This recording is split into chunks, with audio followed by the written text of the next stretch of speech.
Joe. Because Dumpus is still connecting. Hi. Don't have Joe. One moment, please. Listen, I'm Dumpus between worlds, like Link. All right. Octopus pie.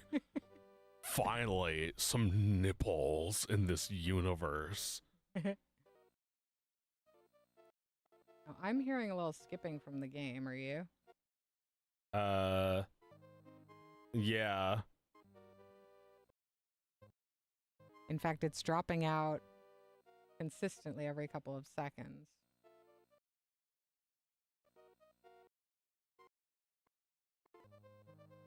Let me try and... that's really bad. What a great observation I have. That's really bad. I'm getting now not great connection here. That actually seems okay. Welcome to Thingus, where nothing fucking works right. Right. Yeah, no. It's all fucked. Let me restart the capture card and see what that does.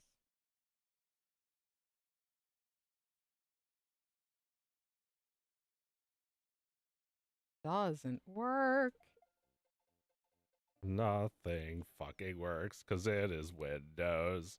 Yeah, because it's Windows, nothing fucking works. I think that's it. I think nothing on Windows works. I can't even get into the chat, so I can't even see how it's working for you guys. Like, it's like the Onion article about the stupid fucking thing that doesn't fucking work. Well, the audio was pissing me off before, and now it's getting more stupider. It somehow got dumber.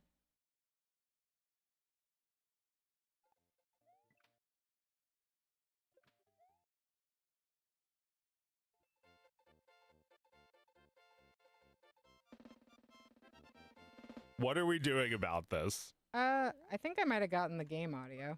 Okay. Nope, No. no, not at all. Can you just, like, start? Good thing. It doesn't fucking work. Nothing fucking works It when does. you fucking want it. Nothing fucking works. You have to reset it. How we Reset the sounding? router. Now you like me. How do you like me now?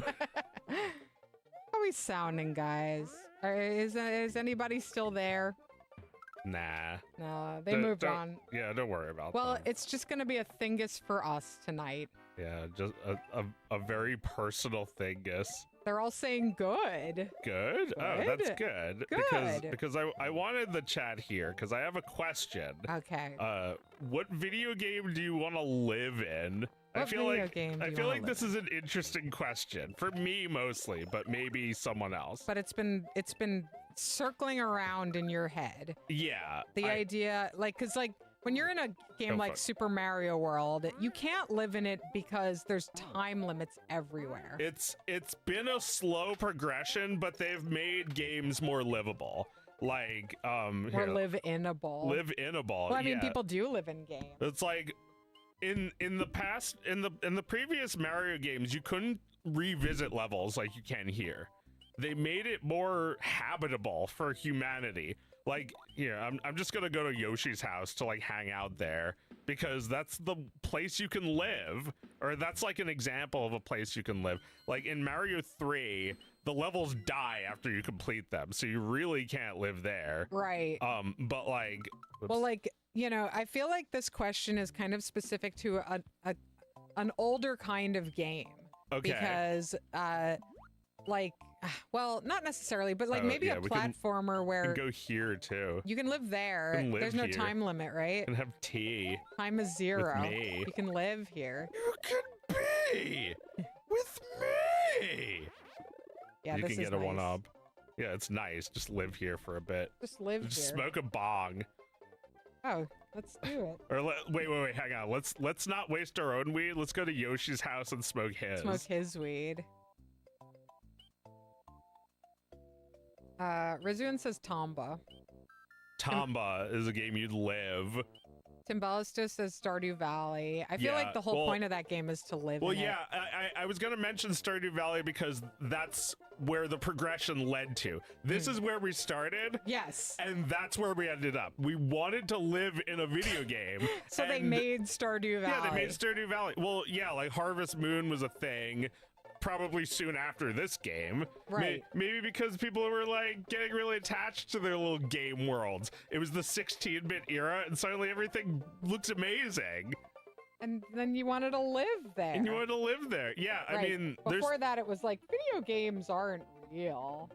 Yeah, they're kind of just something to be conquered, but like here, you know, there's nothing to conquer. There's birdies. It's cute. It's a habitat. It's like when you put a lizard in a tank with like plastic plants. Yeah, and he eats them. It's like Yoshi eating these plastic apples. Yeah, and instead of the sun, he has a lamp and a hot rock.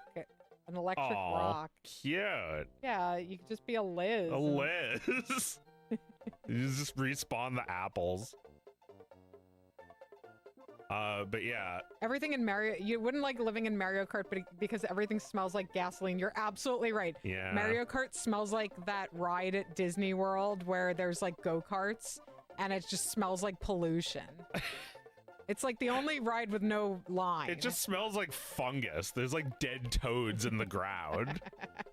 Just like you're just like walking on dead toads everywhere you go. There's like weird faces in the dirt.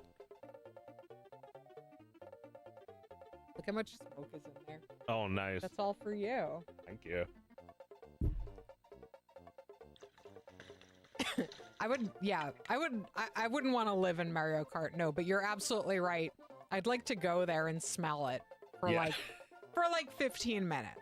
That's how long you stay there, and then you're like, I think it's irresponsible of me to be here with my child.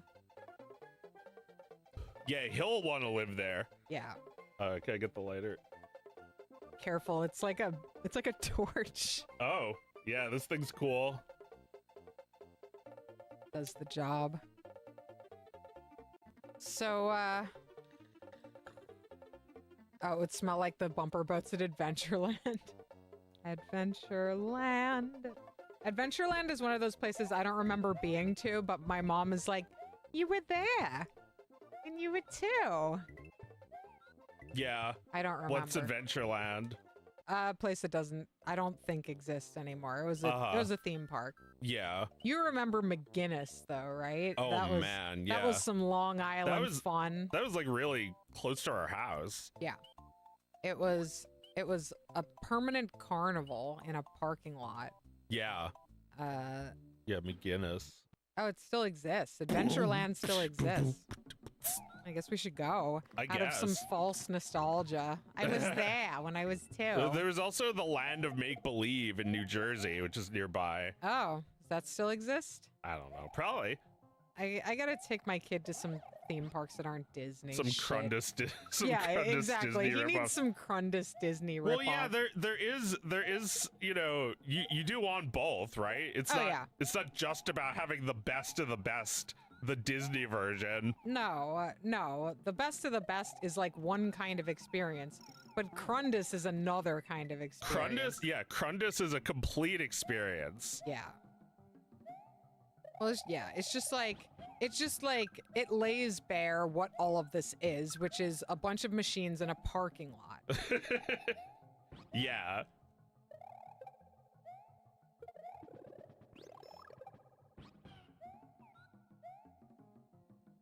But let's see what else is up.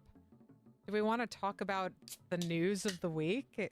Yeah, what's the news? Oh, nothing important. But, you know, since this is the show that America turns to, I feel like we need to talk about current events. Okay, I do want to bring up one thing I saw this week that's not even like, it's not even news yet. Like, the newspaper hasn't written about it yet, but it's the biggest story on Blue Sky, is that there was a guy who was, like, part of the Democratic senator race who was, you know, the kind of the progressive du jour, and it was revealed that he has a gigantic Nazi tattoo on his chest. Right.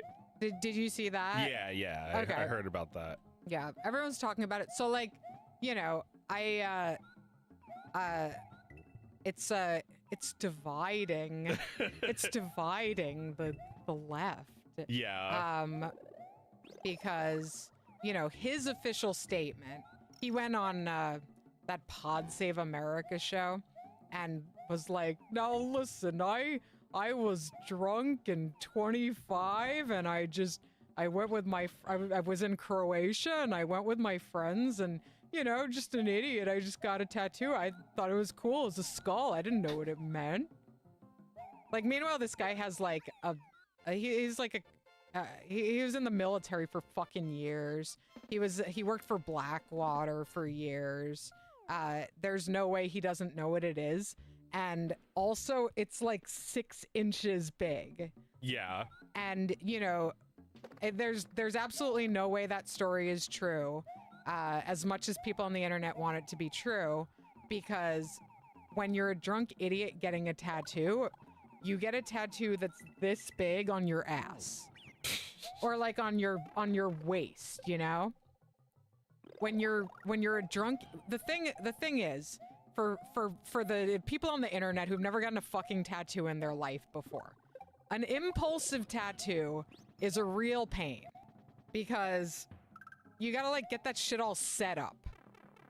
And your friends aren't even gonna wait around for you. There's a very good chance your friends aren't gonna wait around for you if you give even more than the tiniest shit about what you're putting on your body. So like, he got this tattoo that's like this big, his entire pec basically, and that definitely would have taken hours to draw. It's like all black too, so it represents hours of work on the tattoo table. There's absolutely no way that anybody would get that for fun when they're drunk.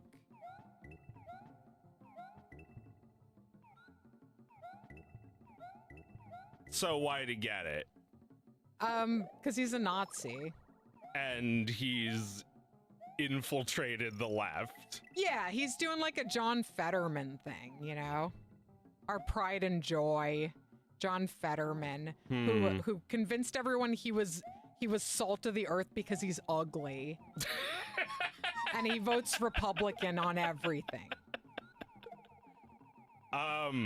Why do we want this tattoo guy? Why is he dividing us? That's a good question. That's a really good question.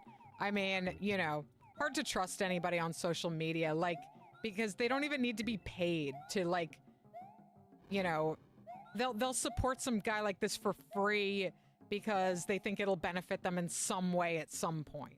Yeah.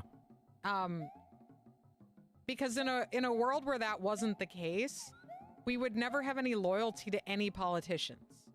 If somebody stops being a good public servant, they're out immediately. At least in our minds, you know? We would never defend a person. We would never stand by a person because that's not the point. These people aren't owed our support. They owe us the job that they're promising to do. Right. It's always flipped that way, that like, yeah, we gotta give Hillary her like fair chance or some shit. Yeah, it's like, that is pretty fascist, even while being a Democrat. Yeah, that you're just allowing this like cult of celebrity to influence your politics. Guy with a giant swastika on his ass. I mean, I don't know why we want him. That's the thing I want to know. Like, what is he to like the left? I don't know what his particular policy proposals are. He's probably signaled some way that's like left of center that people like.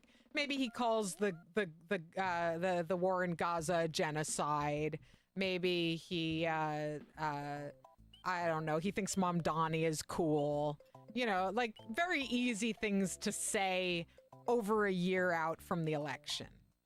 I don't actually think this dude's a Nazi. I think he's one of our guys. Oh yeah? Yeah, I think he did get that skull because he's an idiot. Really? You It's think like he got... it's like, you know, that's excusable, but why politician? Right, why become politician? Why guy? Well, the thing is, he got this tattoo like decades Like, ago. if we need him that fucking badly, then sure, I'll ignore the stupid Nazi tattoo, like I ignore everything Ice Cube has ever said about the Jews. No, absolutely. I 100% ignore everything Ice Cube says about the Jews. 100% ignored. Why? Can you explain it? Well, he's not running for public office, for He's one thing. Fucking Ice Cube. I mean, you know, also like, does he really hate the Jews, or is that just the, you know, like a Roald Dahl kind of anti-Semitism, where he's like, I found out I'm like an anti-Semite today, or some shit, Well, because yeah, he opposes Israel. But, like, you could, like, say, like, do any Nazis hate the Jews, or is it some Roald Dahl shit? I mean, they tried to round us up and kill us all. Yeah. So, but it's like, a little different from what Roald Dahl did. well, yeah, but like your average German wasn't trying to do that, but they were like, okay, I'm gonna go along with this because they're getting rid of it somehow, you know? Oh, but you'll do it humanely, right? They've already walked off. Somebody will do it if I don't. You'll do it nicely, right? Well, probably. They're probably doing it nicely. I don't want to hurt them. I just want them gone. Well, yeah, that's a way that like people actually do things like that, is like they kind of like put it out of their mind. Yeah. Like it's not actually as bad as it is. Yeah, so to me, like, I don't give a shit what the source of, or how stupid fairy tale like Ice Cube's anti-Semitism is. He is exactly the kind of stooge that the Nazis can use. I guess so, yeah. Completely ignore. Ignored. You know, like I'm more upset at like Snoop Dogg and like the shit he does. What does he do? He's like a Trump supporter. Oh, I see. I see. It's like, that's some Nazi shit. Right. Shut the fuck up, Snoop Dogg. Go away forever. Go Well- away. Well, yeah, but like he's a Trump supporter because he's rich, right? I mean, him needing to go away has nothing to do with him being a Trump supporter. He's just always been way too prominent. Oh yeah, no. I mean, you know, as far as I'm concerned, he made like one excellent album with Dr. Dre and one pretty good one after that. And then he's just been... excellent album, only good ones. Yeah, you know, he made 2 years worth of good music. Yeah. Which, you know, I will forever treasure, but at the same time, like, since then he's just kind of been a cartoon mascot for weed. Yeah, a cartoon mascot for weed. Yeah. So, like, he's boring. Yeah, it's boring. I mean, you know, Ice Cube is like a little puzzle. It's like, is he or isn't he a Nazi? It's like, Snoop Dogg is just like, hey, let me tell you something. But, you know, like the black gangster rapper version of that. Right. It's just another shitty-ass Trump businessman type fucker. Yeah, no, kind of always been. I mean, like, you know, he played a lot of characters in his music that were not quite true, you know? Yeah. And then he's lived a completely different life. You know, a life, well, not contradictory. You know, he sings about being a criminal, and he can just be like a white collar version of that. Yeah.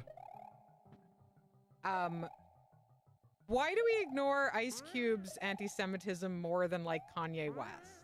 Well, Kanye West is begging us to pay attention to him. Right. Ice Cube doesn't want attention. He doesn't want to be thought of as an anti-Semite. Like, even if he is, he doesn't want that to be his image. Right. Kanye's like, please think of me as an anti-Semite. It's like, I don't think he is. I think he needs to start killing us before I believe it. Like, you know, there's being an anti-Semite. Like, I don't know. Like, this is irrational. This is not rational. Well, I mean, it's the eyebrows. You look at his eyes and you can't be mad at him.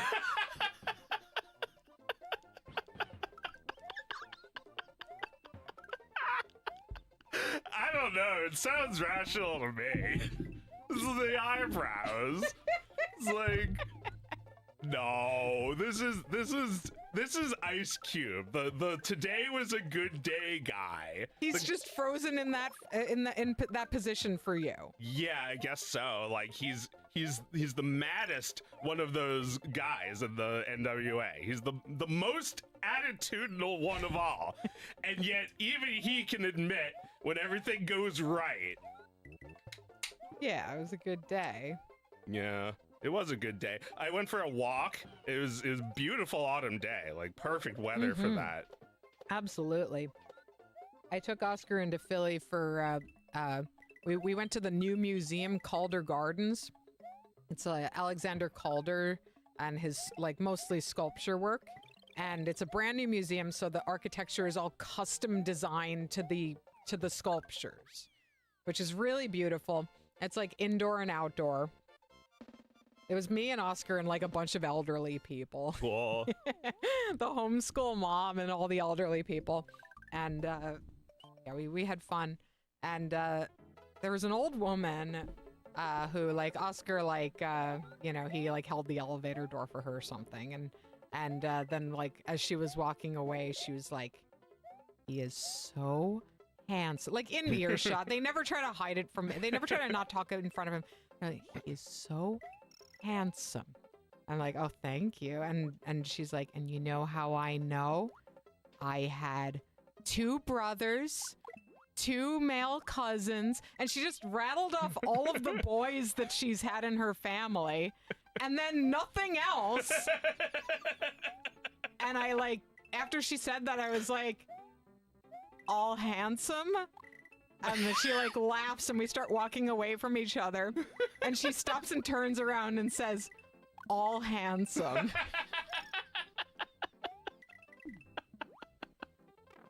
I was really nervous for a second that she knows he's handsome because she had all these hideous cousins with pig faces that she was just like snickering to herself about.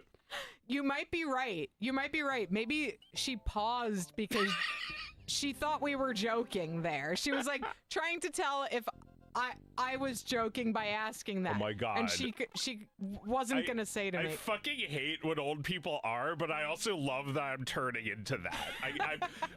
How old was she? Like in her 70s? She's like 70, yeah. Yeah, when I'm like 70, I'll be fully formed like that. I'll just be like, you know, the other day, and you'll never hear the end of it.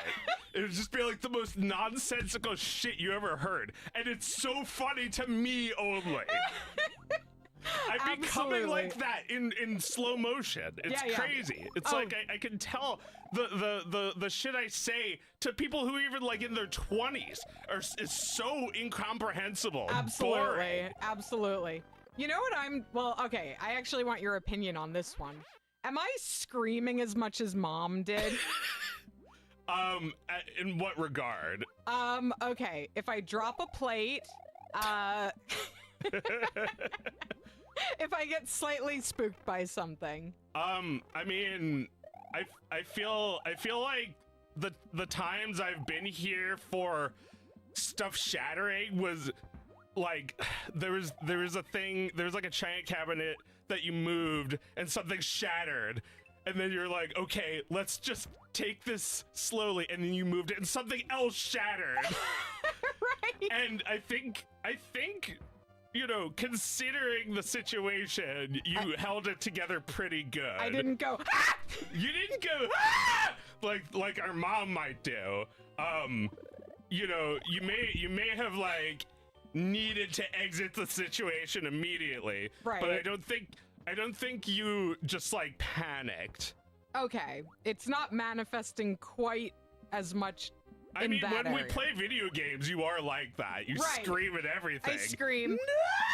No! If Mike almost gets in an accident, I scream. Oh my like gosh. Mom. Yeah. Yeah. Well, that's horrifying. Yeah, it's scary to almost get in an accident. Yeah, just like now, I almost got scraped by that claw. You almost got in an accident. I'm getting in so many near accidents. But that's what makes this such good level design. Pay attention, folks. No! My All right. nephew loves talking about Super Mario Maker. I knew he yeah. would love that. I've been playing it too. It's fun to just like play people's levels. Some of them are really good. Yeah, that's fun. I mean, yeah, Mario Maker it's kind of like Roblox where you're just like playing games inside the game. Yeah. Yeah, totally.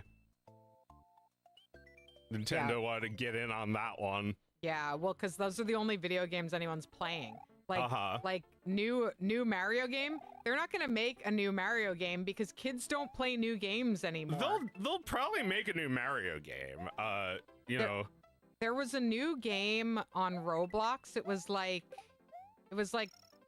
called like To Grow a Garden or something. Did you hear about this? Foreverly growing garden. Yeah, forever growing garden. It was something like Grow a Garden. Yeah. It's like the most concurrent played game ever. Really? Yeah. We have to make our version of that. It's like you just like pick blackheads out of a nose. Pickus. Yeah, no, that will be the most played game ever. Yeah. It's just like you get like a lawnmower and you just like go around the nose with the lawnmower shaving the pickuses. Oh my god. Yeah, no, I do think we should do Pickus. Yeah, Super Fred Derp says we should do a viewer level stream. We should let the Thingus viewers submit levels for us to play. Oh, for Mario Maker? Yeah. That'd be cool. Yeah. Yeah, that sounds fun. We can get the Switch going on here. Yeah. Yeah, we could do the Switch downstairs. Or do you mean on this? No, I don't think we could get it on here. Yeah. You should play it. It hasn't been made yet. Pickus is just in our minds. Yeah, it's just a Thingus. We shouldn't talk about it. Nah.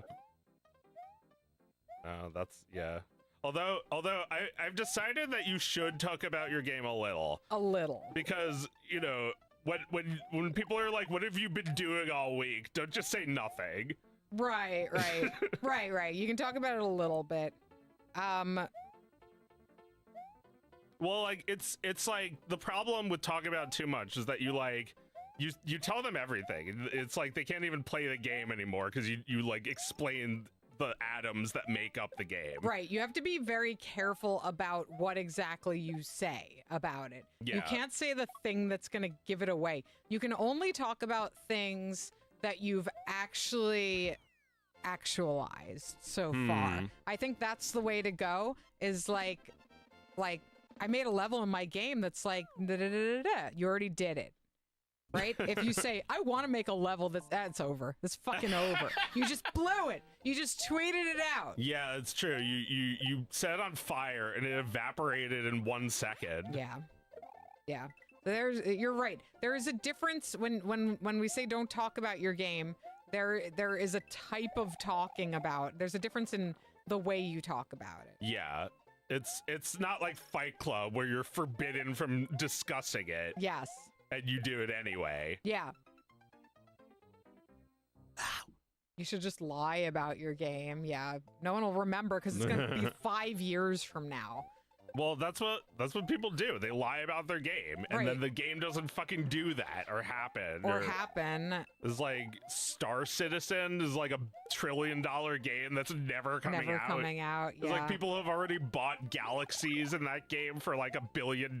That's right. People started buying things. Well, yeah, you definitely should not put your fucking game in early access. I think early access sucks dick. Like, I finally just like got to understanding what early access is. I saw a game was in early access. I was like, oh, so it's like Kickstarter, right? Well, it's like play testing, but you paid to do it. Oh, right? Yeah, I guess so. You're playing the game. You already bought it, and you're on it to help fix it. Well, yeah, it's out already before it's done. Yeah. So it's like they call it early access as if it's a perk, but you're really just like helping them bug test the game. I mean, I don't know. The way games scale up, they get to the point where like that's expected even from the fans, right? I think you should just have play testers. That is bad because it blurs the line between dev and audience. Yeah, absolutely. You should have internal testers, right? Yeah. Or well, I mean, at least have like someone you talk to. yeah. Well, yeah, you should have internal testers. You know, either people you pay or people who volunteer and are willing to like help unbreak the game. But like, you know, early access is like, all right. So let's say, you know, you have no money, you need to go into early access, whatever. If you do that, I don't think you should get a lot of press attention when your game actually comes out. You've been hogging it for too long. It's like you've got your birthday month.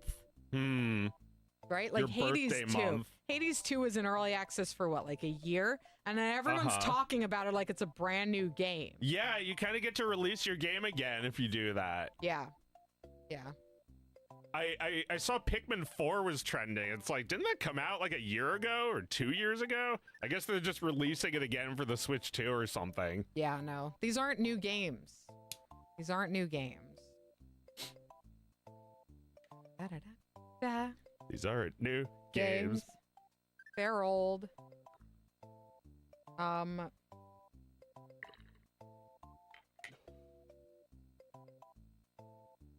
aren't new games. These aren't new games. Make something else, guys. Yeah, I mean that goes for Mario. Like even Mario Wonder is like it's kind of just like the stuff that you can't really do in Mario Maker. I don't know. They keep recycling this formula, but like they don't even think about the other games they've made that were great, like Mario 2. It's like they don't reproduce that as a formula a billion times. No, they don't.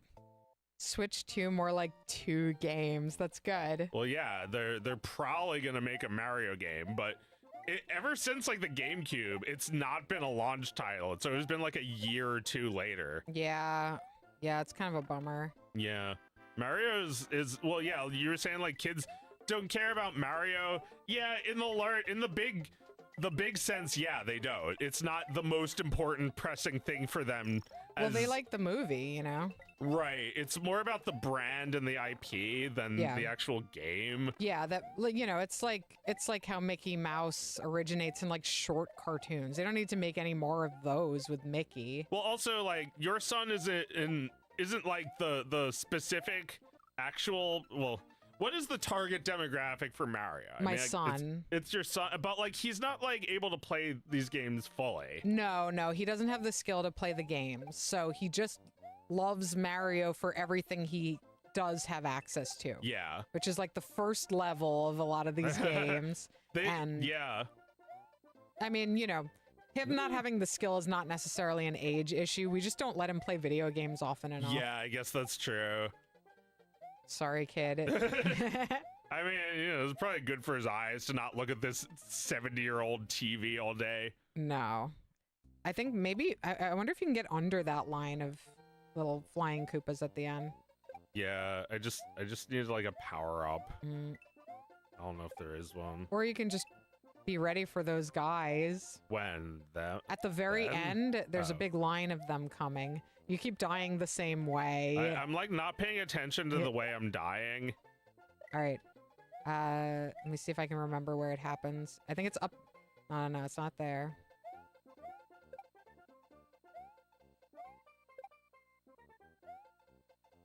Oh, there they are. Yeah! Hell yes! Amazing. Butter bitch! That's what we called it when we were kids. Yeah, because it's bitch. It's bitch. Bitch has attacked. Bitch attacks. Right. That's what it's like going on Twitter now. Yeah, you go on Twitter and bitch attacked. And you're like, I wasn't playing. You just escape. Yeah. And it's like, oh, I see. You're too much of a coward to face me.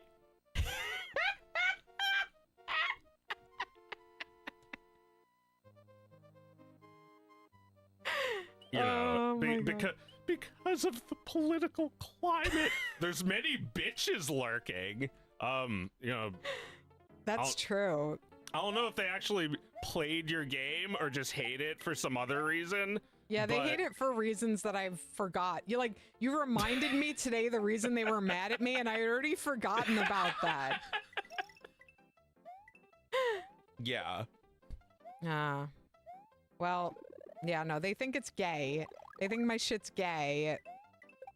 Yeah, but they're not really human. They're just a script. They're just a video game. Right. They're like not a Dragon War enemy, warrior enemy named Bitch.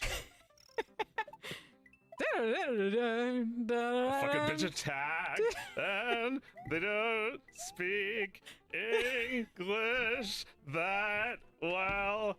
They hate your game because it's gay. That's the sound of you defeating them.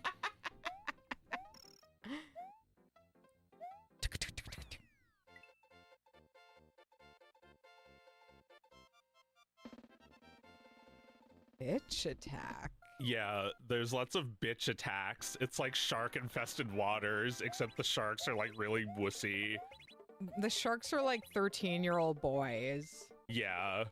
Who also don't speak English very well, and all they talk about is American politics. They're being paid Robux to leave bad reviews on Steam.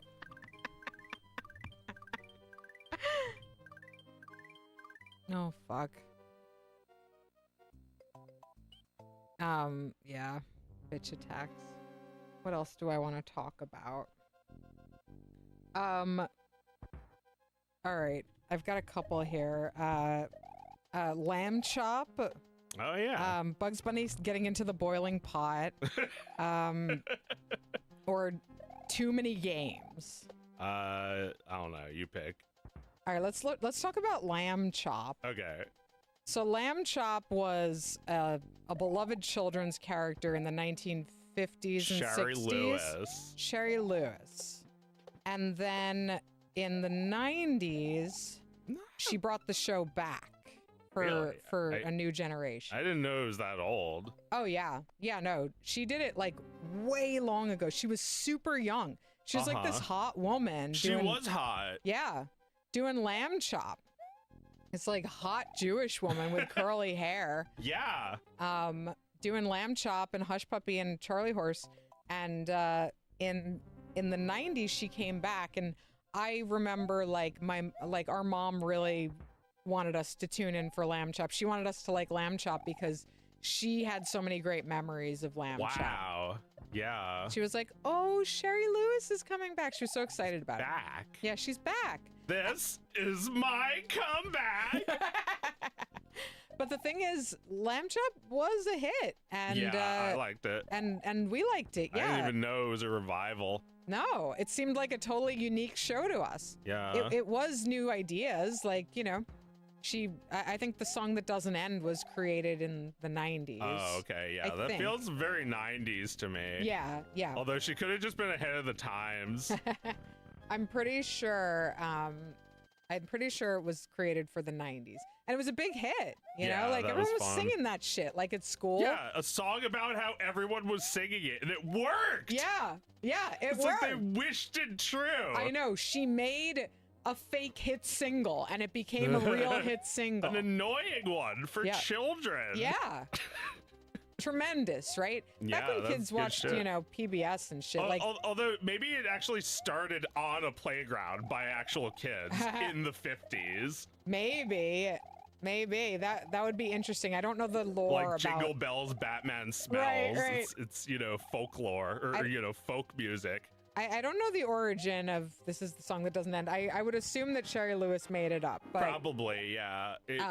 She was very creative, wasn't she? She was very creative, and she's really funny, and, she's a great ventriloquist, so, like, her characters seem really alive. Like, Mr. Rogers had another way of making his characters seem alive, but Sherry Lewis was an actual ventriloquist, and she could really make her characters act while she stood there without her mouth moving.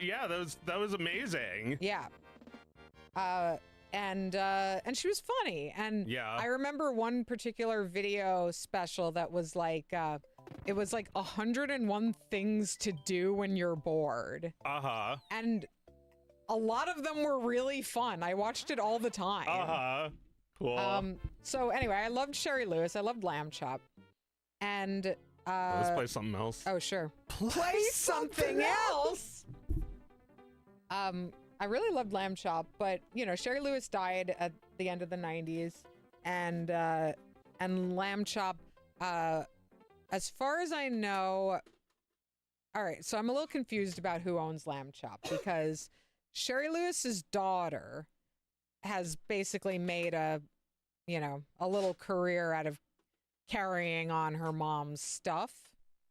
But I was also made to understand that the intellectual property, or like the rights to make a TV show at least, were sold by Sherry Lewis to Little Golden and Company, which then got sold and like the company got sold and liquidated, and it now belongs to like NBC Universal.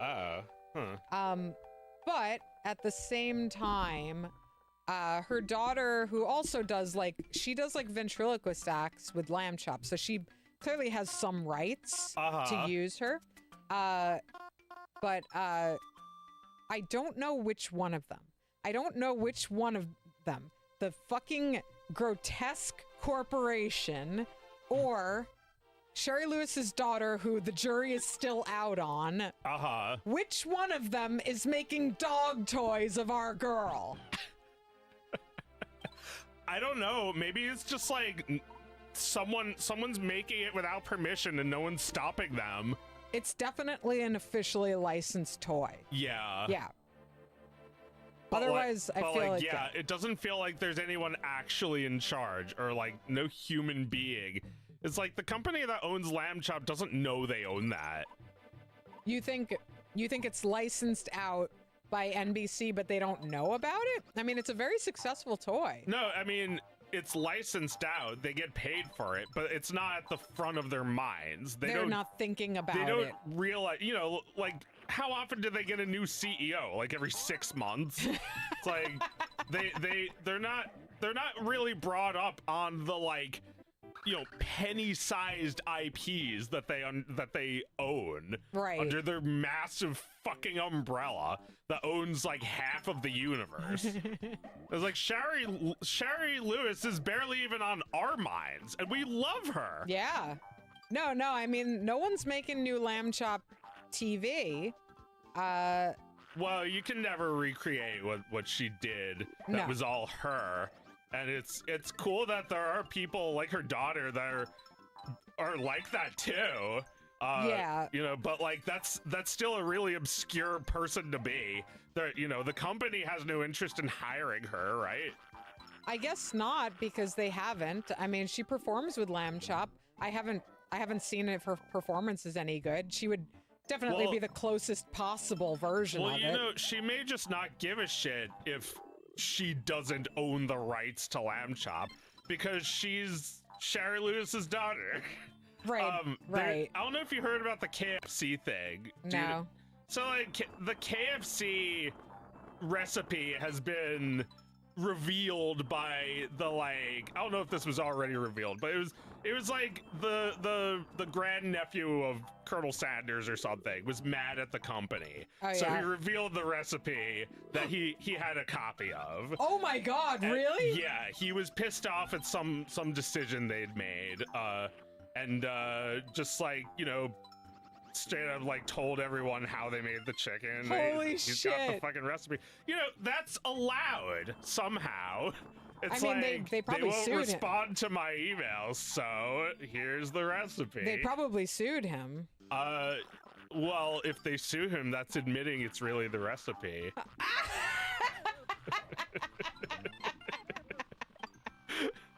Oh, that's funny. Yeah, I don't know if they're gonna. I mean, he's Colonel Sanders. Like, he's the closest thing to Colonel Sanders. They're not gonna sue him, are they? I mean, they would. Companies have come after the, the original families before. Yeah. They're not afraid of fighting. Yeah. They would just try to put out a lot of smear articles about him. What a disaster he is. What an embarrassment Very to the bad chicken recipe, not like ours. It's like, that's Kentucky Fried Chicken. We're KFC. It's Right. different. Yeah, I mean, that could be it because nobody cares about the authenticity of KFC anymore. I guess not. It's like how like Chef Boyardee was originally like fancy Italian food. It's like people don't care about that aspect of it. They want instant food. Right. He's just a logo, and Colonel Sanders is just a logo. Not a real guy who used to apparently like hang out at the restaurants when he was senile and like would just say totally insane things to people. He wasn't really a colonel, was he? I don't think so. Yeah. It was just something that the marketing boys whipped up. Something the madmen put together. Yeah, now I'm just a simple Kentucky colonel. I'm just a terrible southerner colonel who lost, but I make good chicken that I stole from slaves. Yeah, no, I mean, whatever you want the character That's to where be. it really came from, was West Africa. The whole idea of making fried chicken. Right. That it's just, yeah. That, like, the idea that would be, like, the authentic face of Kentucky Fried Chicken is so ridiculous to begin with. Like, why would you have any faith in, like, the authenticity of that, even when it was new? Well, I mean, I guess the, slave driving Southerners are who brought it to us. They had access to the good chicken. Yeah. So you're welcome. I say, you're welcome. Yeah, good old Foghorn Leghorn, the 50 and up. The 50 and up's favorite Looney Tune. Oh my god, you're right. He is absolutely 50 and up. If you'll permit me, I've actually written down a whole like fucking thing. Wait, I don't need to pause. There's no timer. You can live here. You can live here. That guy might get me, but I can live he'll here. only fall once. It's okay. It's like how we used to live next to the train. It is like that. See, it's gone for now. Yeah, it's fine. I don't even notice it. But like here, I've made a list. Tell me if you agree with this list. It's like the cycle of life with Looney Tunes directors. When you're a kid, your favorite is Tex Avery. Mm-hmm. Where is it? When you're a young adult, it's Bob Clampett. When you're an older adult, it's Chuck Jones. When you're an aging adult, it's Bob McKimson. And when you're elderly, it's Friz Freleng.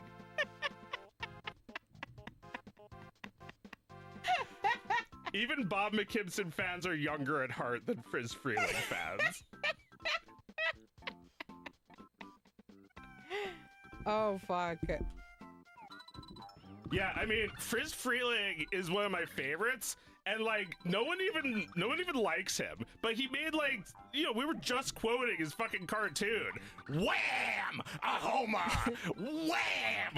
Another homer! I mean, Baseball Bugs is so good. Yeah. But you're absolutely right. It's a senior citizen's favorite cartoon. We have to acknowledge Friz Freleng's contributions to Looney Tunes. I feel like Friz Freleng was like, he was always very lowly at his position, but he was like a master at his craft. Totally. And we really take him for granted. And I like that about You're it. starting to come around to him. You're looking at Tex Avery like, I don't even watch those anymore. I mean, well, it's like Tex Avery is like still genius, but it's like that's like, oh no, that's like cookies. While Friz Freleng is like bread. It's like basic. Yeah, like, same every time. Every time. It's sustenance. It's really important. It's like the bottom of the food pyramid. One of the funniest thing Friz Freleng does is when a character like Bugs Bunny is specifically doing something that is going to provoke or hurt his enemy, and then when the bad guy gets mad, Bugs has a surprised surprised reaction that seems like he just realized this guy could be mad at him about it.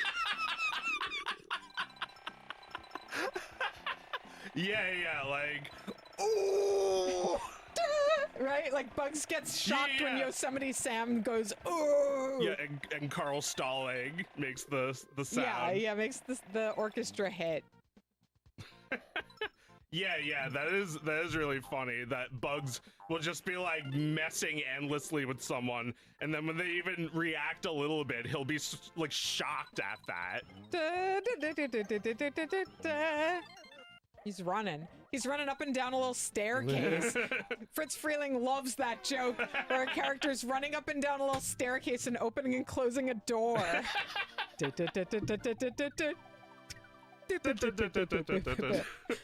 A 50+ Looney Tunes fan is like howling with laughter at the fucking door staircase joke. But like, when I was like a baby with a gigantic bonnet, I was howling at laughter at that dog running a mile away to laugh or scream or curse. Like with one tooth, I was like, You're absolutely right. You are a baby with a rattle when you're laughing at that. And then, like, I when I was a kid, I remember hating Bugs Bunny because it was just like in the middle of the fucking Space Jam shit. Yeah. And like, I didn't even realize that these things were connected. But like, I watched actual Bugs Bunny cartoons and was like amazed that they were good. I didn't realize there was like an actual Looney Tunes people like were like, yo, it's real. You gotta see it. Like, yeah, it's legit. It's like, when I tell millennials or when I tell Zoomers or whatever the newest one is, like, what Simpsons episodes to watch. It's like, there's so much more bad Simpsons than good Simpsons. So much. You would think that means there's nothing to watch in the, if there's more bad than good. You really have to be like born 40 years ago to know that The Simpsons was really was as good as it was. Yeah. Like, it is just like an absolutely legendary cartoon like Bugs Bunny. Yeah. But if you watch it after a certain point when it looks very similar to how it looked back then, it's hard to know that. In fact, you might even like look at those old episodes, like those Klasky Supo episodes, and think that looks low fidelity. It looks shitty. Yeah, I mean, but like when something looks shitty, that means they actually made it. Oh yeah, they actually animated that shit on fucking cells. Yeah, they made it on cells, and like they made the Powerpuff Girls and Dexter's Lab on cells. Yeah. It looks so fucking sick. Yeah, no, it's awesome. It's awesome to make cartoons on cells. I was watching Sailor Moon with Oscar last week. That shit's all painted on cells. Yeah. Extremely cheap show where they constantly reuse the animation. I was talking to Mike about that. I was like, biggest bummer about Sailor Moon is how they reuse all the animation. And he's like, I don't know, it's kind of comforting. It's like dinosaur comics, but with like a few more steps. Yeah, it's true. You never get tired of looking at the T-Rex. Yeah, he's funny. It's like Beavis and Butthead. It's basically one drawing. It's true. And the 3/4 version, which is also really funny. Yes. The reverse 3/4 of Beavis and Butthead. Also hilarious, yeah. But you only get one drawing of the T-Rex, and it's funny. Yeah, it's just one drawing. Well, that. Oh, that no, wait, goes... there are two. Okay, He has a closed mouth. He's got like a close-up. Yeah. He has a closed mouth where like it's his whole body, and that's like the moment. That's the moment in the comic where like he questions things or pauses mid-thought, and the Brachiosaur is skeptical about what he's saying, and he has to explain it. And then at the end, he's back to that energy of like his big open mouth. It is a perfect. And like, yeah, like you went from saying there was one drawing to saying there's actually quite a few that have different meanings. Yes. And like, there's a consistency to it throughout the whole comic. You're right, yeah, because the first time you see the T-Rex, it's a close-up on him. Yeah. And he's the only one in the scene. Yeah. And then in the last panel, It's the same picture of his mouth, but it's his whole body. I feel like it's like panel 1, it's a close-up, and then panel 2, it's an extreme close-up. I think you're right. Yeah, it's a close-up, an extreme close-up. Oh my God. Then T-Rex looks at the brachiosaur. Then I think there's one more panel with the brachiosaur.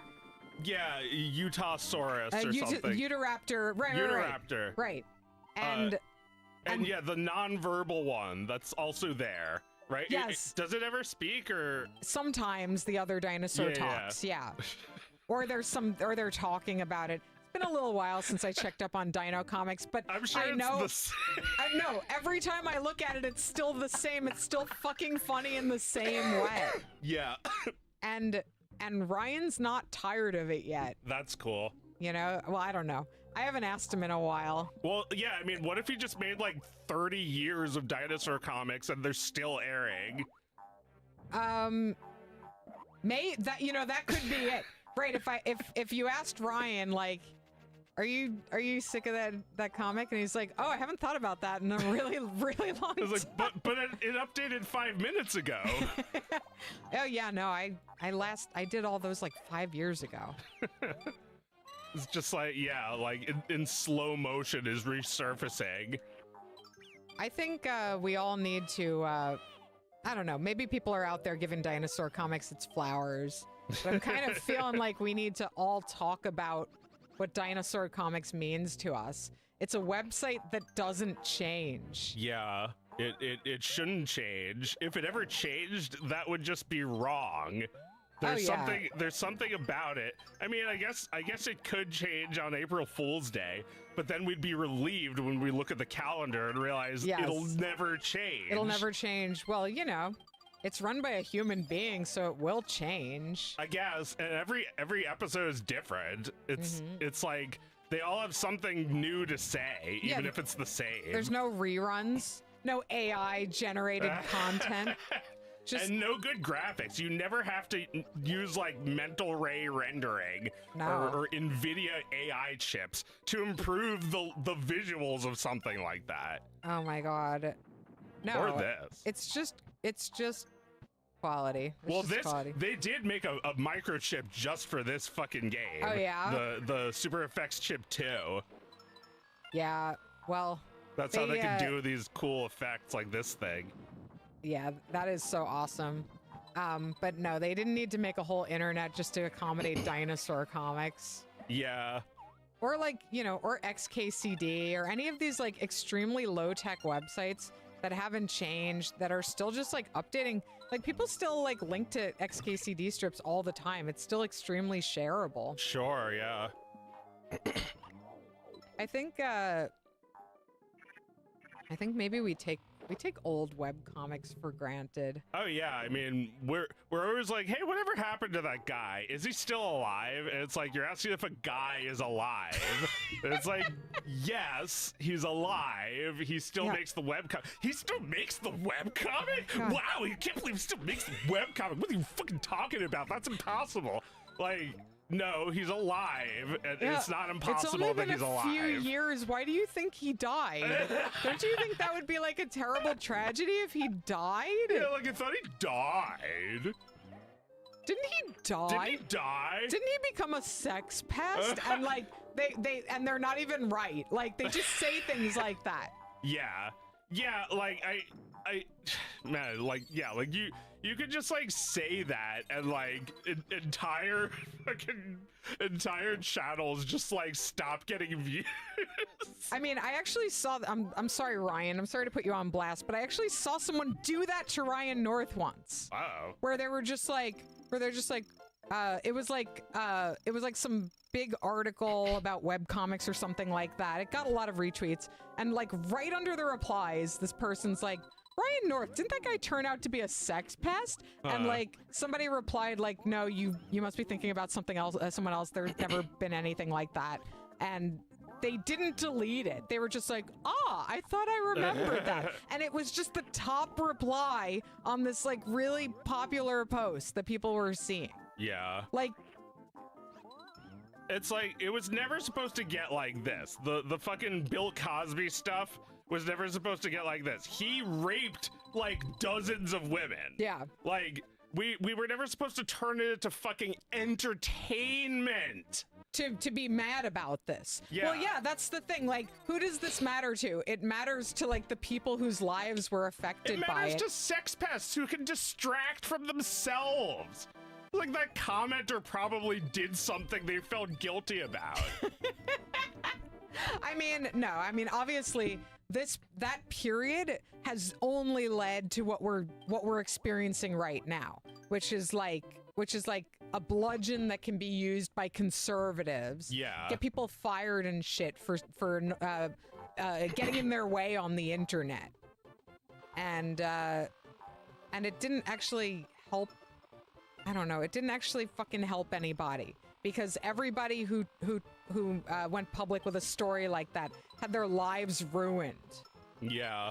But it was like when that stuff was in full effect, there were also just like, look, it's weed. It's weed. This chunklet. Oh, I'm standing. During the peak of those years, it kind of felt like, you know, a lot of people were being told, if you want to be a writer right now, you better start talking about your trauma, because otherwise we won't publish it. We don't fucking care. Make Talk with the about trauma. Your trauma, or we don't fucking care.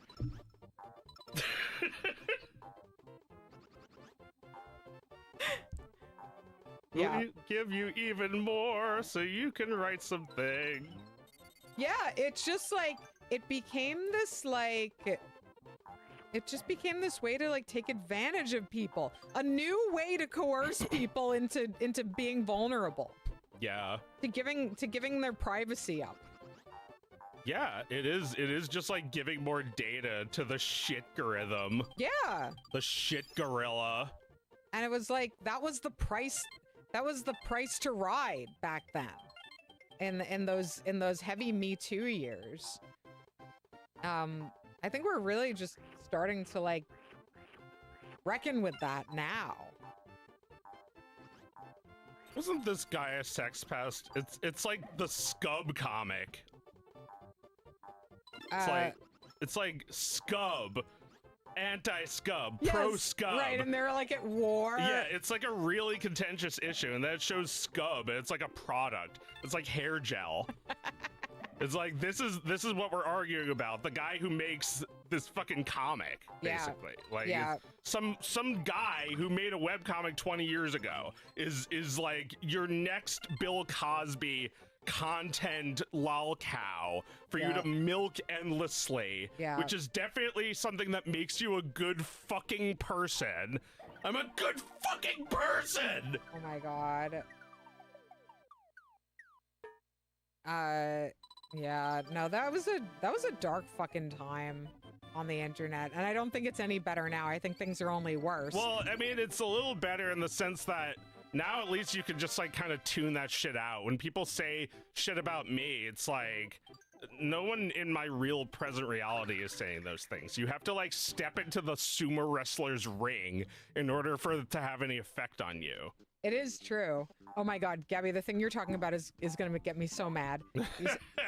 She says, after Paul Rubens died, someone asked that about him. Wasn't he a sex pest? Like, I guess someone you were talking to? Or someone you saw talking someone somewhere? who got molested by Pee Wee Herman was like, wasn't he a sex pest? Sorry, I would say for myself, but the MK Ultra brainwashing has made me forget my own name.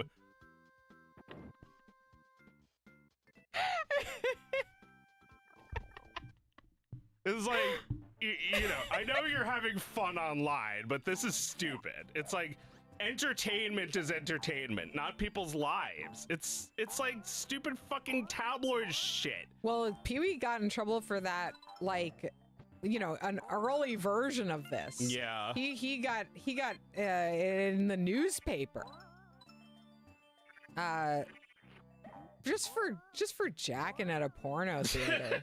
Okay, yeah, like that's like incomprehensible, even to someone my age. Jacking it at a porno theater? Why would there be a porno theater? Because it was like the only way for a long time. Yeah, it was the early 90s. Oh my god. I mean, yeah, like the idea of porno theaters is incomprehensible to me. So it's weird to even like know if there's anything wrong with doing that. Like, no, that was like pretty typical shit. I mean, it sounds disgusting, but I wouldn't blame you if that's what the place was fucking for. That's what the place is fucking for. The cops would just like, you know, probably pop in every once in a while and arrest some people to fill their quota. They didn't know it was Paul Rubens. They were arresting him, and he was like, hey, listen, I'm Pee-wee. Can we not do this? And he just got in more fucking trouble. Yeah. The real question is, what was the porno? I don't know, but it was probably gay. Oh. So that might have been part of it. Was that the scandal? I mean, the thing is, if it was, I don't remember that part of it. I mean, you know, Pee-wee was like a kind of an esoteric entertainer, so he probably got accused of being gay, just like Mr. Rogers was accused of being gay. But I mean, Pee-wee was gay. Like, I don't think that's actually like a highly publicized part of his life, because he stayed in the closet for like his whole life. So I don't remember people accusing him of that. I think they just called him a pervert. Like, you know, you shouldn't be doing children's entertainment if you are a pervert. Yeah, exactly. Exactly. And he lost his show. Yeah. So the show was still going at that point. When that happened? Yeah, I believe so. The show was a huge hit.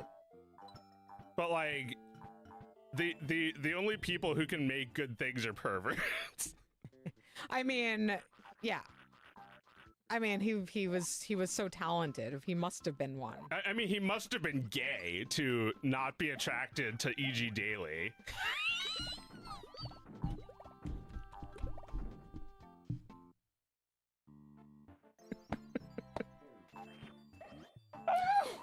Although I can understand, like, being creeped out by the voice sometimes. What do you mean, Pee-wee? What do you mean you don't like my voice?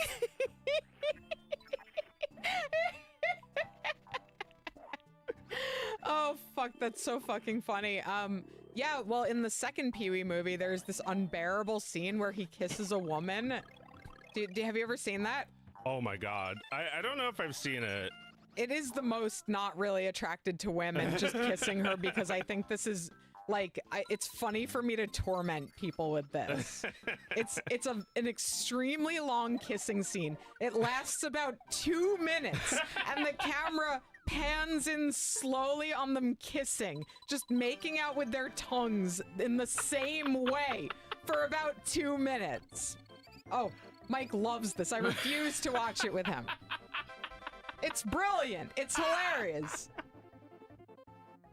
It's torture. Can I have the bunk?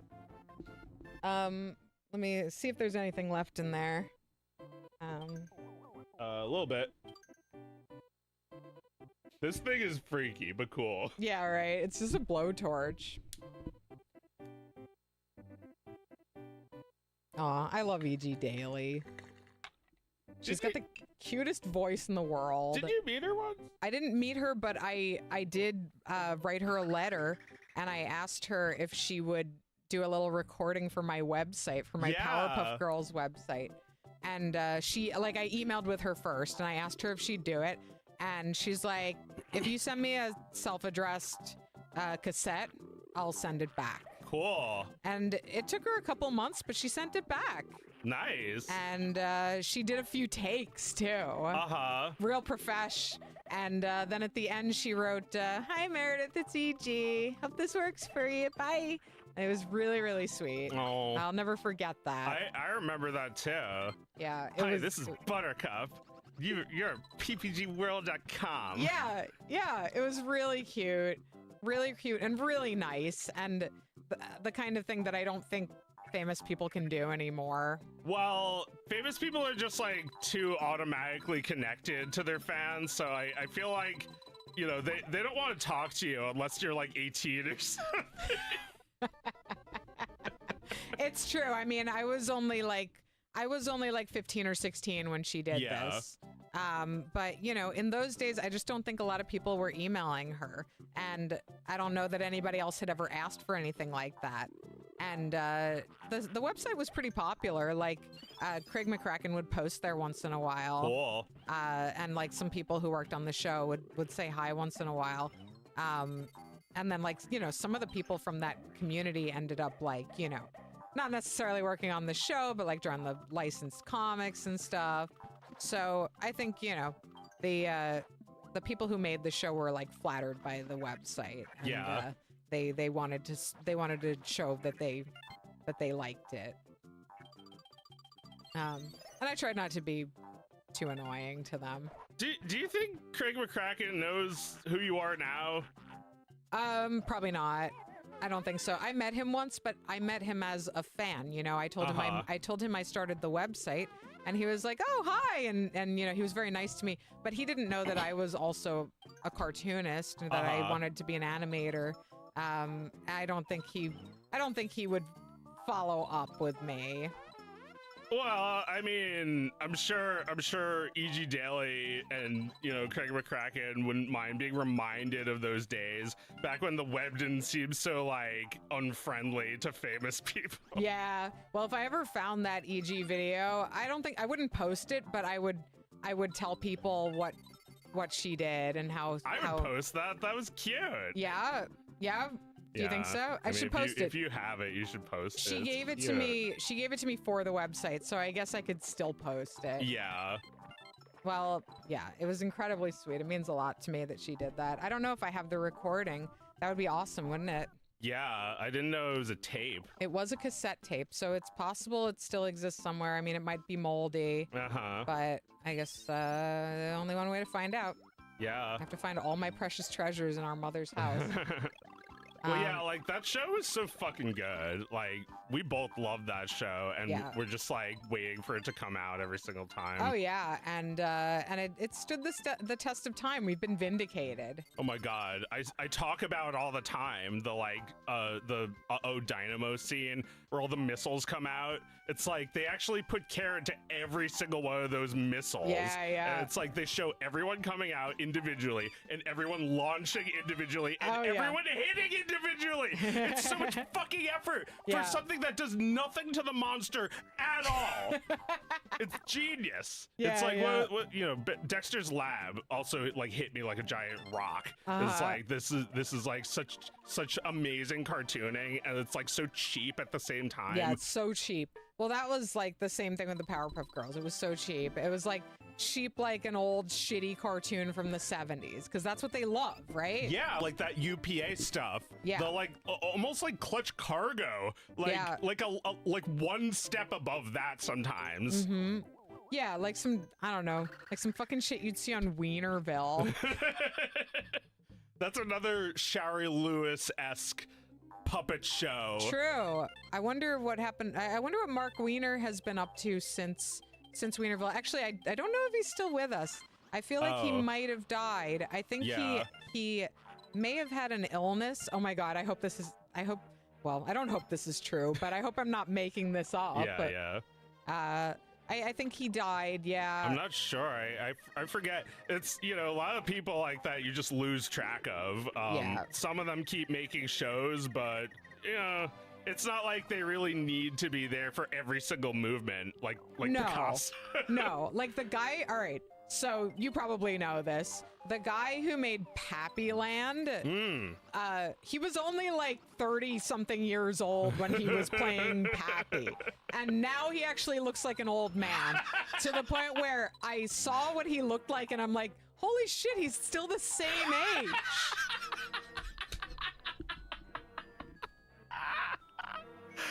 Yeah. He's only like 55 now.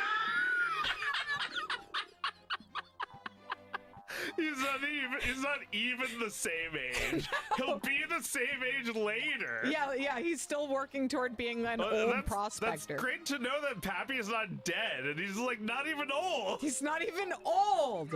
He's barely like a little mad, but he should be alive. He shouldn't be old. Yeah. If he doesn't need to be old. No, of course. Some people need to be. I mean, he needs to be old later. Yeah, I don't wish oldness on him yet.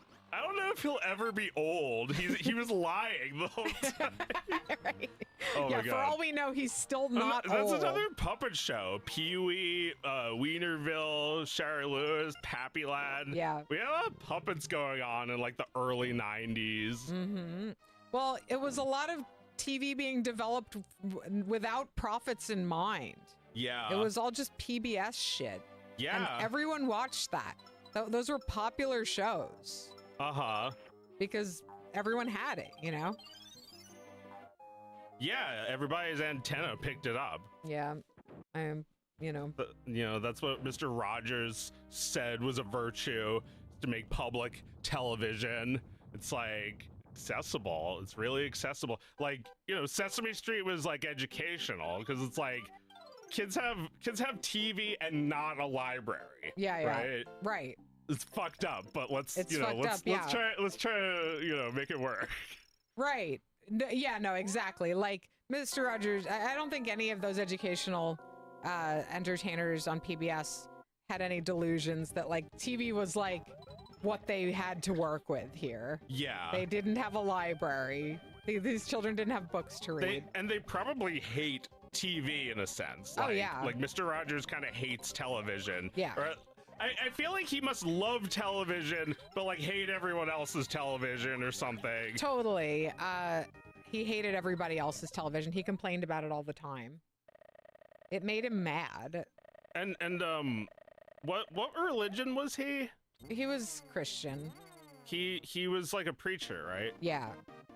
No, he was quite religious. And also another puppet show, another great puppet show. Great puppet show from somebody who doesn't know how to be a ventriloquist, but and like compared to like Shari Lewis and like the amazing like set design and stuff on Pee-wee, it's like Mr. Rogers is like the Dinosaur Comics version of that. Yes. Absolutely. Yeah. The unmoving King Friday, who Mr. Rogers... No mouth just movement. From him. Yeah, just from Mr. Rogers. You can set your own comfort level. There's always a tree to hide behind or something. Yeah, exactly. And the whole puppet moves like this. Just two little hands and a head. Barely any articulation on this thing. And it doesn't do anything different except that Fred Rogers puts different ideas in it every week.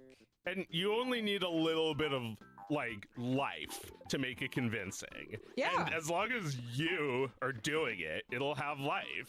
Well, every like children's puppeter says this, that when the puppet's talking, they're not looking at the puppeteer. Yeah. They're looking at the puppet. Right. They're looking into their unblinking eyes. Yeah. Like when Mr. Rogers would do live appearances with children, they would just look at Daniel Tiger. Like, even when he wasn't hiding. Yeah, when he's just standing there with the puppet. Yeah. They're not paying attention to that. Yeah, they don't care about trick. They don't care that he's not real. Right. They don't care. You still buy into it. You're hearing the voice. It's right there in the room with you. Yeah, I mean, you're speaking to the character. It's like, don't disrespect Kermit or whatever, Kermit is like, he's right here. He can hear us. Yeah, he can hear us, exactly. Yeah, I mean, this is just like, I don't know. I don't know. I think, nothing but fucking societal rot. Like, this isn't just nostalgia. These are good things for children. Yeah. People who give a shit and know how to entertain. We do forget that like we think everything's for us and not for children who have not even been born yet. Yeah. Children who know nothing and you haven't seen, like, how many times does someone my age exclaim that every day? You haven't seen it? Oh yeah, yeah. It's like they were just born. They were just born. They aren't as old as you. Well, yeah, like I think what makes us so depressed is that, like, man, nothing's good anymore. It's because it can't be made for you. You have to make it for children. Yeah, you have to make it. Well, I think Octopus Pie was like my public TV. Yeah. I made a show for public television. For black and white television. Yeah, and kids read it at the library. Yeah. They read it on their mom's computer. Yeah. Or the library. And it really doesn't matter that I've never been able to really like sell the books very well. Yeah. Because of course I can't. I'm offering it for free. Uh-huh. And people deserve to have it for free. Yeah. I mean, Dinosaur Comics doesn't have to be a book. It's like the same picture. It makes more sense as just PNGs. Yeah. I feel like that's like using the internet as its strength. And in your case, you use the mass distribution as the internet's strength. Yes. You can get it to so many more people than if it was just in books. Yeah. Or even newspapers. Yeah. Well, it's just, yeah, pretend it was in the newspaper and you read it for free. You were looking at your parents' newspaper and you saw Calvin and Hobbes or whatever the fuck. And you're like, oh, this doesn't all suck. It's free shit that's fun. Free shit that is fun. Yeah, like Cave Story. That's some free shit that's fun. I mean, I think old games are free shit that's fun. Oh yeah, because they're so easy to pirate. You can easily steal them. Yeah, they're like games that represent like 4 years of hard work. And like maybe 4 millions megabytes. Maybe millions of dollars. Yeah, like the entire company. I played Spider-Man Cartoon Maker with Oscar the other day. Oh man. And he loved it so much. He wanted to dedicate his entire video game afternoon to Spider-Man Cartoon Maker. He had so much fun. It's yeah, that's great to hear. I'm also happy that he liked cats. I knew he liked that one. Yeah, he loved that old software, which, as far as I'm concerned, is just free shit. Yeah. It's just like old Windows programs that nobody remembers. Nobody knows who owns it. Nobody remembers if they own it.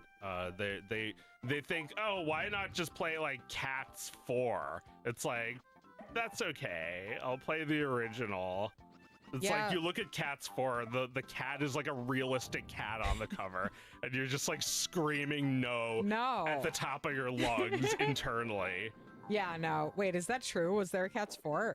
I think they made like a lot of Cats games. They made Cats for DS, I guess, because Nintendogs was a thing. But was it made by them?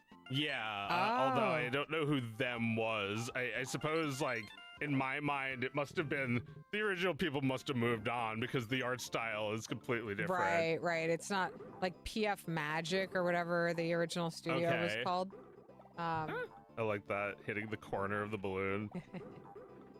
How did I monetize Octopus Pie? I used to be able to get decent revenue from ads. I used to sell t-shirts and other merchandise. I used to sell original artwork. And I did sell enough books to support me. Yeah. I was always able to sell enough books to support me. I just wasn't able to sustain what a publishing company would expect the sales to be. So, not totally unsaleable, just like, you know. Oh yeah, and also I had a Patreon for part of it. I had all different ways that I monetized Octopus Pie when I really needed to. It changed. I mean, sometimes I had a job that wasn't Octopus Pie. Like, you know, I would put Octopus Pie on like a slow motion schedule for a while and work on a shitty TV show or draw Adventure Time comics. Yeah. You know, whatever was available.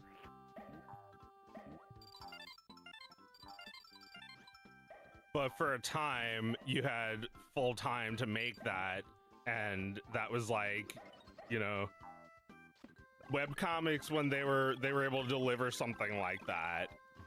And then, like, as the internet grew stronger, the comic also got bigger and more color and stuff like that. Yeah, it got a little more high def. Yeah. The budget got higher because I was being supported enough that I could also bring in a colorist. Yeah. And just like, you know, take a little of the pressure off of me. I had an assistant for a little while.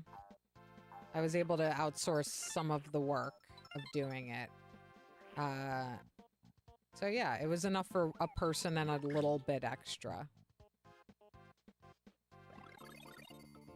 But you know, there's no more ad revenue from websites. There's not really t-shirt revenue. It's the saturated market. I don't know. If the comic was like actively going, I could probably, you know, merchandise it. But I no longer wish to do that. Yeah. Those were, you know, those were hard days. They were a little unreliable, and that's not like, you know, that's great when it's just you, but not super easy when you got a fam. Well, look, you know, I'm sure the gremlin would appreciate more boobs, but and you know, I'm speaking for all gremlins. I feel like when Octopus Pie was new, that was when it mattered. That there was a comic with boobs. It's like, yeah, you probably could find comics with boobs elsewhere, but not like this. This is like what every TV show wants to do. They want to show the boobs. They want to show like boobs in a French way. In a French way? Yeah, where it's just like, there's boobs in this comic and it's no big deal. No big deal boobs. Yeah. That's what they all wanted to do, and you could do it finally. Well, does anyone else do that? Does anyone else put boobs in a cool way in their comics? Well, you know, I feel like boobs are usually like focused upon when it's like the boob scene. Like I feel like you know, you show boobs as like it's no big deal, like it's just like part of the human body.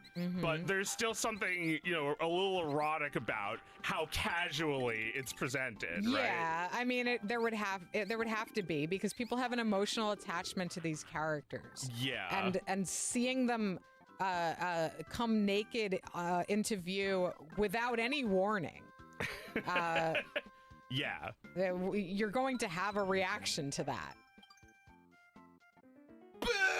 boobs! I knew what I was doing. You know?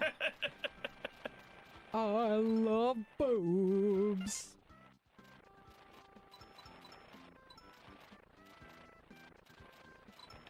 I don't know, it's just what I felt, you know? I was like, what if I just drew their boobs every now and then, you know? That'd be cool. That'd be kind of cool. Yeah.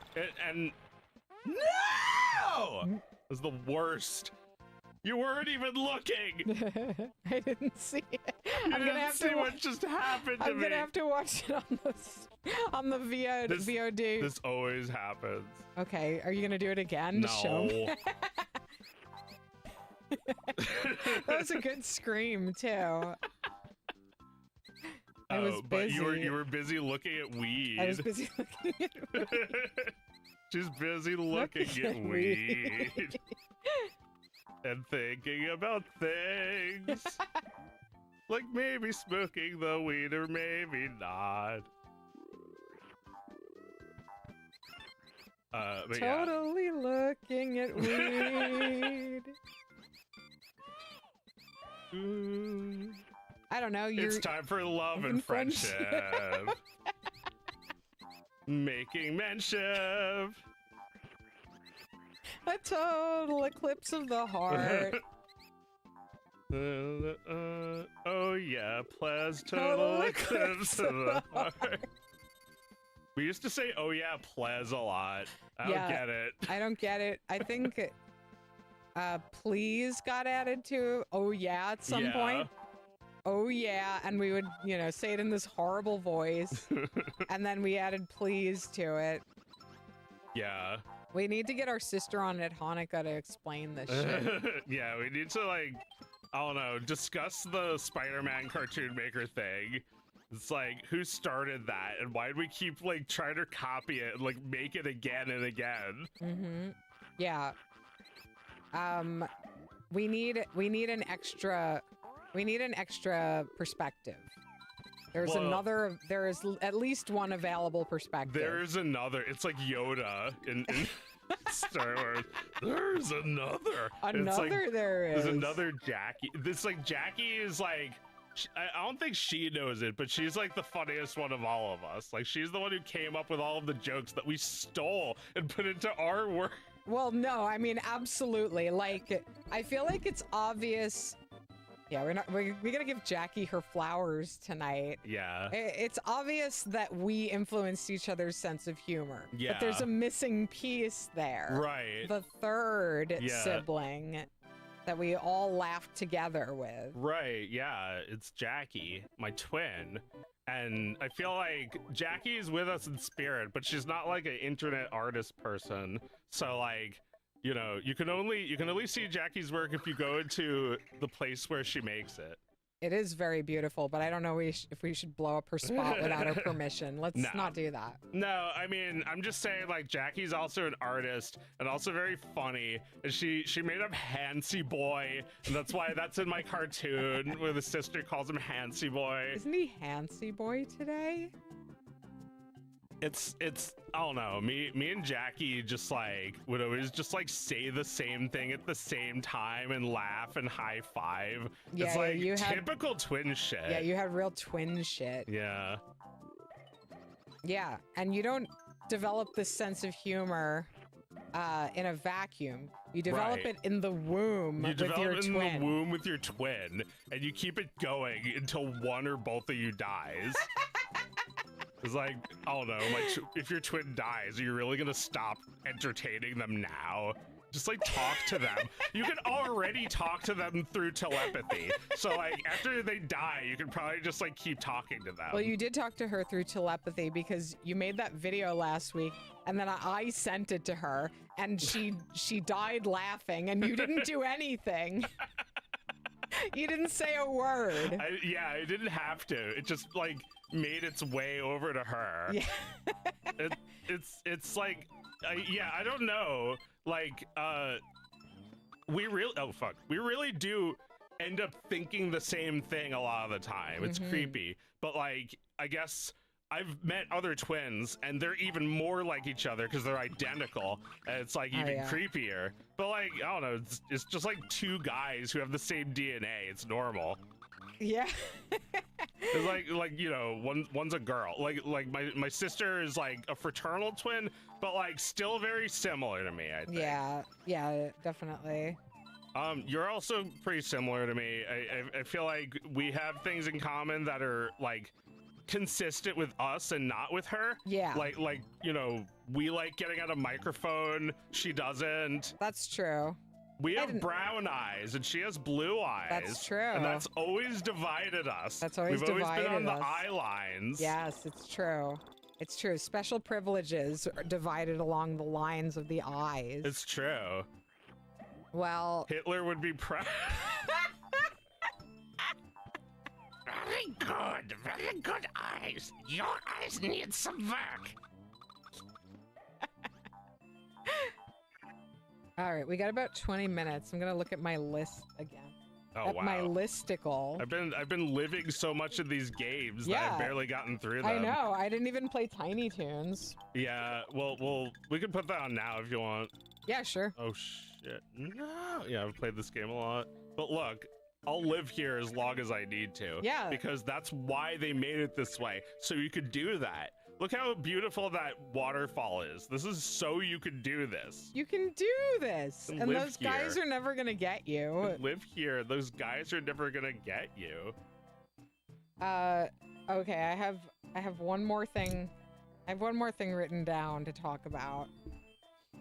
But yeah, let's bust loose. Busting makes me feel good. Right? I think we have it. Might have to play it on.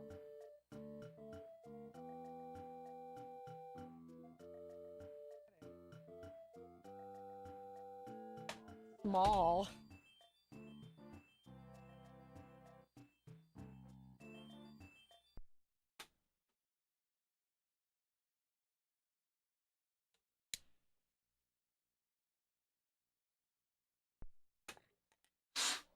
I've done this.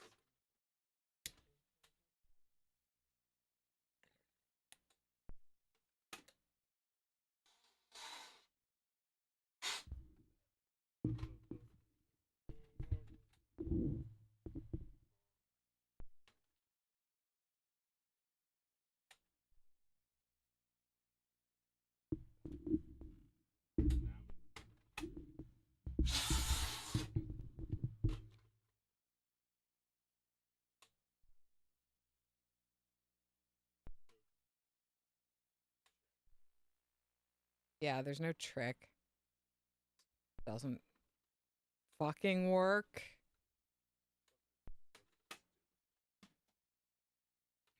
We gave up on the cartridge. Okay.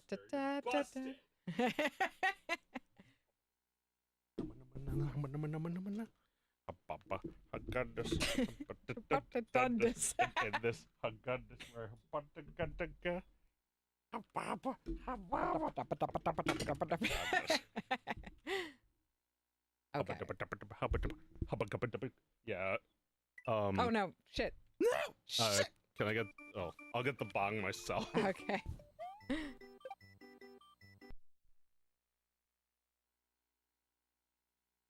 Okay. I press start. Lighter. No! Oh my god! I'm so Can I sorry. have the lighter? Yeah. Won't do it again. Can you select the game for me? Did you just say don't press start and then you did? I thought it was start. You B have or to... start. Oh, select game. You have to press B. Yeah, I'll do it. What is it? T? Yeah, Tiny Toons, Buster Bust Loose. Yeah. Yeah, he's busting loose. He's blasting ropes. Which one? I think the first one should Probably be. B. Yeah. There was also like a football game or something, right? Or Well, was yeah, that a mini game in this? I didn't get to that last time I played this game. That's part of the reason I want to play. Oh, okay.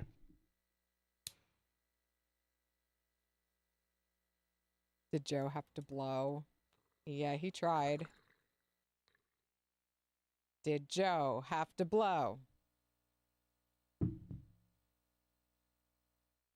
I was thinking about like little girls being bullied by mean girls, like with the jump rope. They just like speed it up way too fast. Oh my god.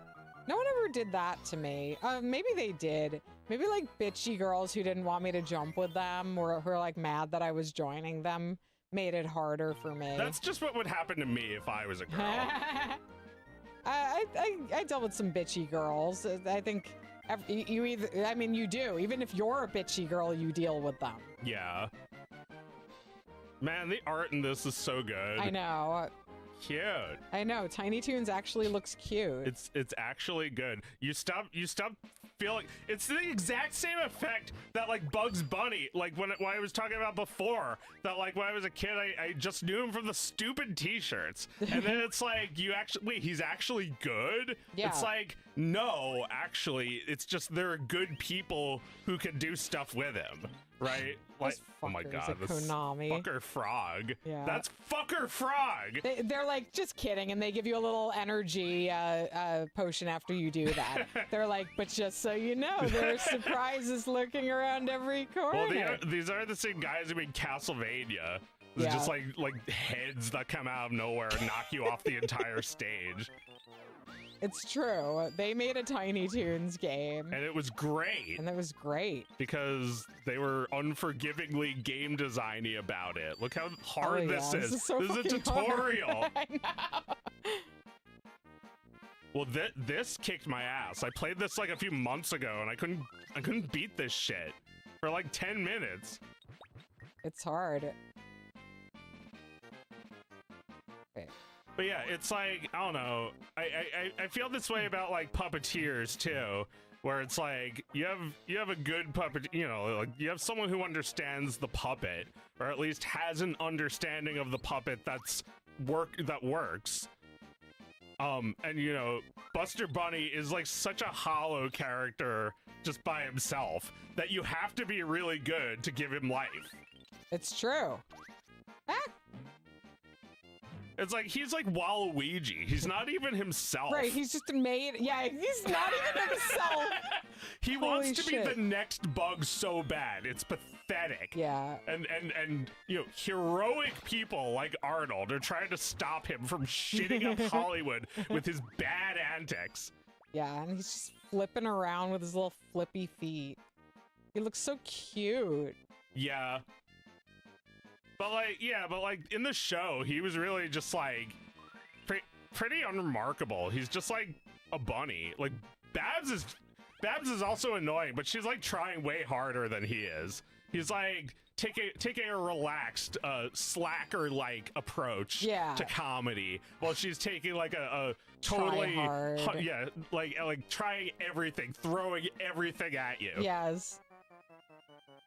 The two types of hacks, I guess. Yeah, I don't think either of them are legitimately talented or meant to seem as if they are. Well, I think Babs might have more of a future than he does. But she'll do anything. Well, yeah, she'll do anything. Buster, I feel like I can imagine him being like Adam Carolla, like going on Fox News to be like a right-wing commentator. Oh my god. I think you're right. Yeah, like just some washed up fuck who was never good in the first place, acting like he's been deprived of so much love because you know no one gives a shit about him anymore. It's like, dude, you don't even remember that you're not even yourself. Right, he became a new guy. Yeah, you're so original now. You're like Blahnik. He is Blahnik. He's Blugs Blunny. Oh my god, he is. Holy shit. Don't steal. Yeah, Jesus Christ. I think you're spot on there. But you know, Babs is also equally annoying. She's like got like a late night show like Jimmy Kimmel. Right, she's just like nice now. Yeah, she doesn't do her routine that made her famous in the 90s or 2000s. Yeah, it's like, yeah. She was briefly big in the 2000s for like something that's problematic now. Yeah, something that's problematic now. Holy shit. Well, you know, she may have also been criticized for years for being really just a knockoff of Bugs Bunny, but maybe she made peace with that. It's just like, hey, you know, he's dead, so. Yeah, so do you want to... You want him or not? Yeah, exactly. You want something approximating him or not? Well, you know, it's gotta be tough being a bunny actor, and your last name is also Bunny, and people constantly ask if you're related. Yeah, that's right. It's like, well, to the point where they just introduce themselves as unrelated. Well, they're unrelated to each other. What if one of them is like related to Bugs, and they're not saying which it is? They never say which. I don't know. We don't get any indication of how they relate to Bugs ever. Bugs is such a minor character. He is never... The story is never about Bugs ever. Well, I maybe, you know, maybe Bob Ross's son or Shari Lewis's daughter feels like a Buster or Babs sometimes. Like, just like a familiar version of something that was lost. Mm. Yeah. Yeah. Just a fucking shadow. Yeah, kinda. I mean, it's gotta be tough to live in the shadow of like a famous guy like that. Well, yeah, but like you don't have to fucking go into comedy if you're trying so hard not to be mistaken for him. Yeah, although I don't know, what if they just like, you know, it's in their genes, like, you know, bunnies are just funny. It's like she don't know what else to be because it's like supposedly innate, right? To be a good entertainer. They both think this is what they should be doing. Yeah. Yeah, no, they think it's what they should be doing. Right. And what else do bunnies do? They have lots of kids, and that seems like a bad idea to her. She's like, I'm at the top of my game. You think I'm gonna leave it to the boys? I don't think so. I don't think so. My God, this mini game is so hard because it's so hard to not let him drop. I know. Like, he's so brainless. I just want to fuck his life.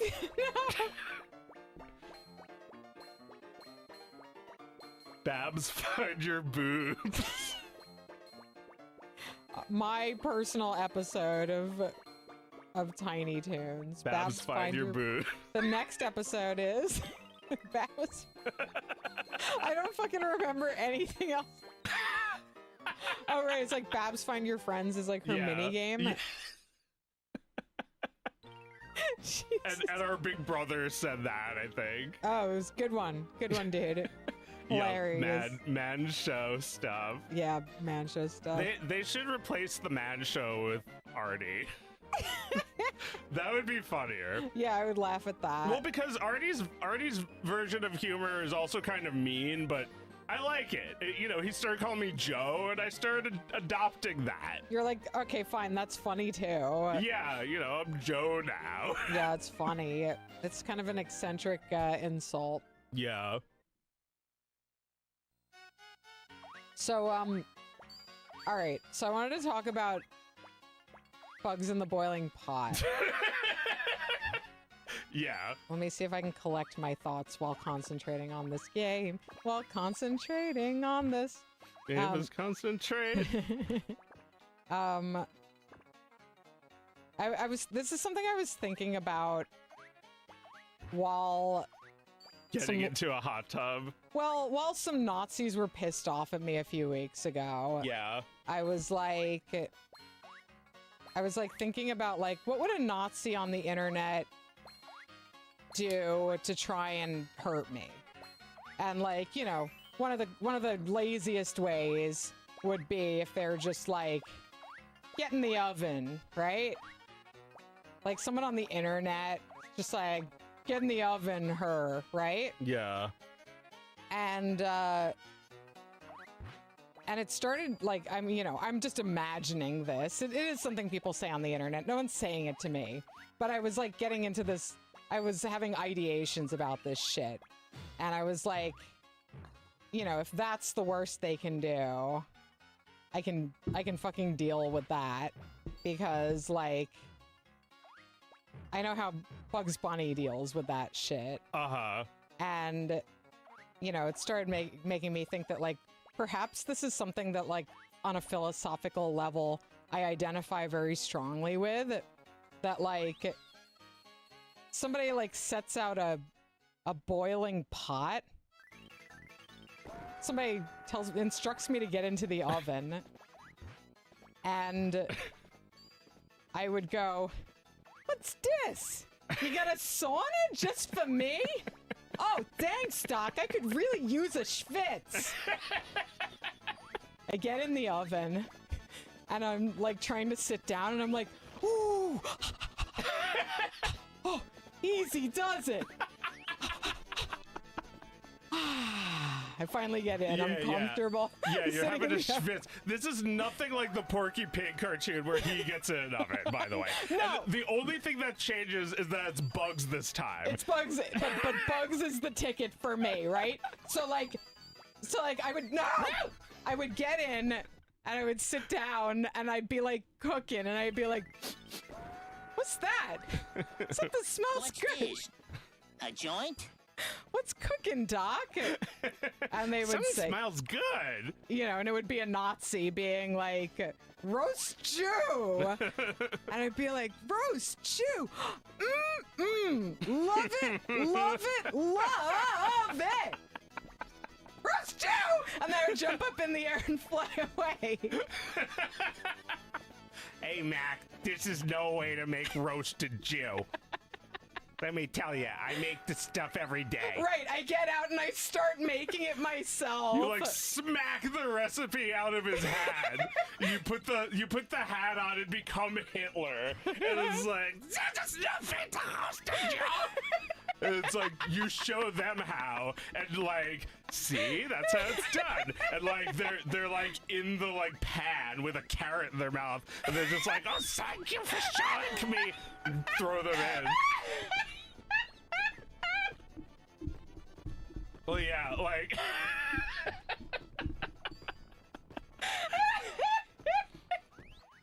Right, like that's the thing. Like they can throw us in a gas chamber, but we can go like while we go in. That's why they hate us, because they're in more pain than us in this situation. They've taken everything away from us, and now they're taking our lives, and they're suffering more. That we exist, and that we're like kind of like making light of it.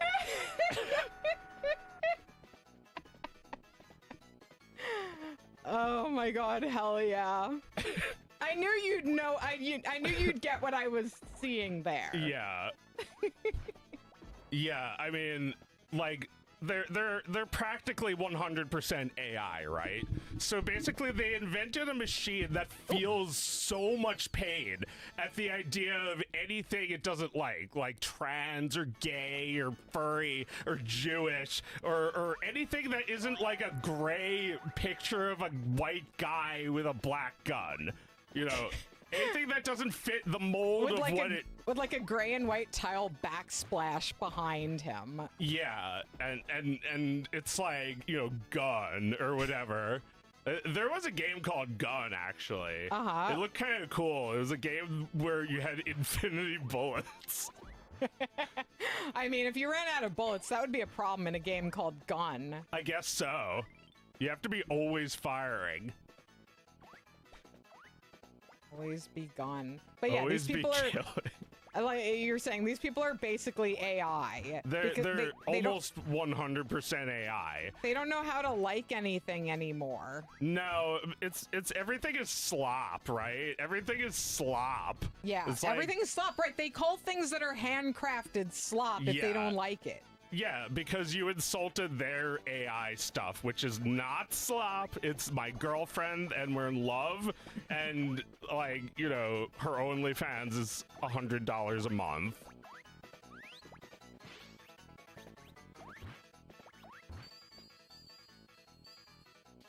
Yeah, that's 100% what it is. Like, real things are considered slop. So Yeah. that we got to abandon that that Yeah, term. it's already dead. Like grunge. Yeah, for sure. Slop and grunge are almost like the same thing. It's like gunge and scump and fuckus. Scump. Yeah, there's scump everywhere. We can say that instead. At least it'll take a little while for everybody to start saying that shit. Yeah, right. Scump. What was the other one? Scump. Scag. I don't know. Scrud. I'm just coming up with them. Scrug. Scrud. Or just Crudwitch. I feel like Crundus is really like... Well, Crundus is a little different, isn't it? Yeah. Crundus is like the hardened crust of the meatloaf. It's kind of gross, but you want it. It's kind of good, yeah. It's kind of good. Yeah, I wouldn't call AI Crundus. No, it's not Crundus, it's Scudwitch. It's like crud. It's like Crudfuckers. Yeah, well, like what's Crundus if the text was made by AI, like Crowitch or something? Oh my god. Something unreadable. It's not Crundus, because Crundus was at least made by people. Yeah, Crundus is I real. don't fault them for being human. I love them for being human. No, I love Crundus. Crundus is really crundy. Yeah. But it's not scumpy. No. It's not like... It doesn't feel evil. Well, yeah, AI is really hollow. It's like biting into a chocolate bunny and there's spiders inside. I mean, you know, thanks for the free thing, but it was horrible. It was free and horrible.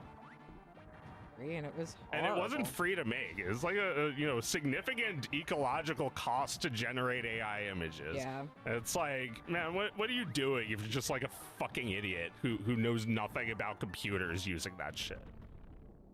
Ooh. Oh, damn it, they got me at the end there. But not enough to kill me. What did I do? I did this in 2 lives. I Not love bad, that not dance. bad. Yeah, I know. Funny Max.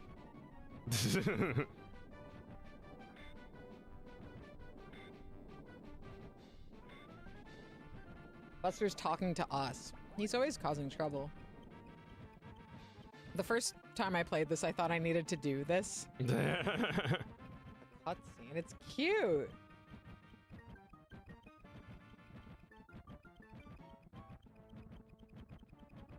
Anything else you want to talk about before the end of the night? Yeah, what did I write down?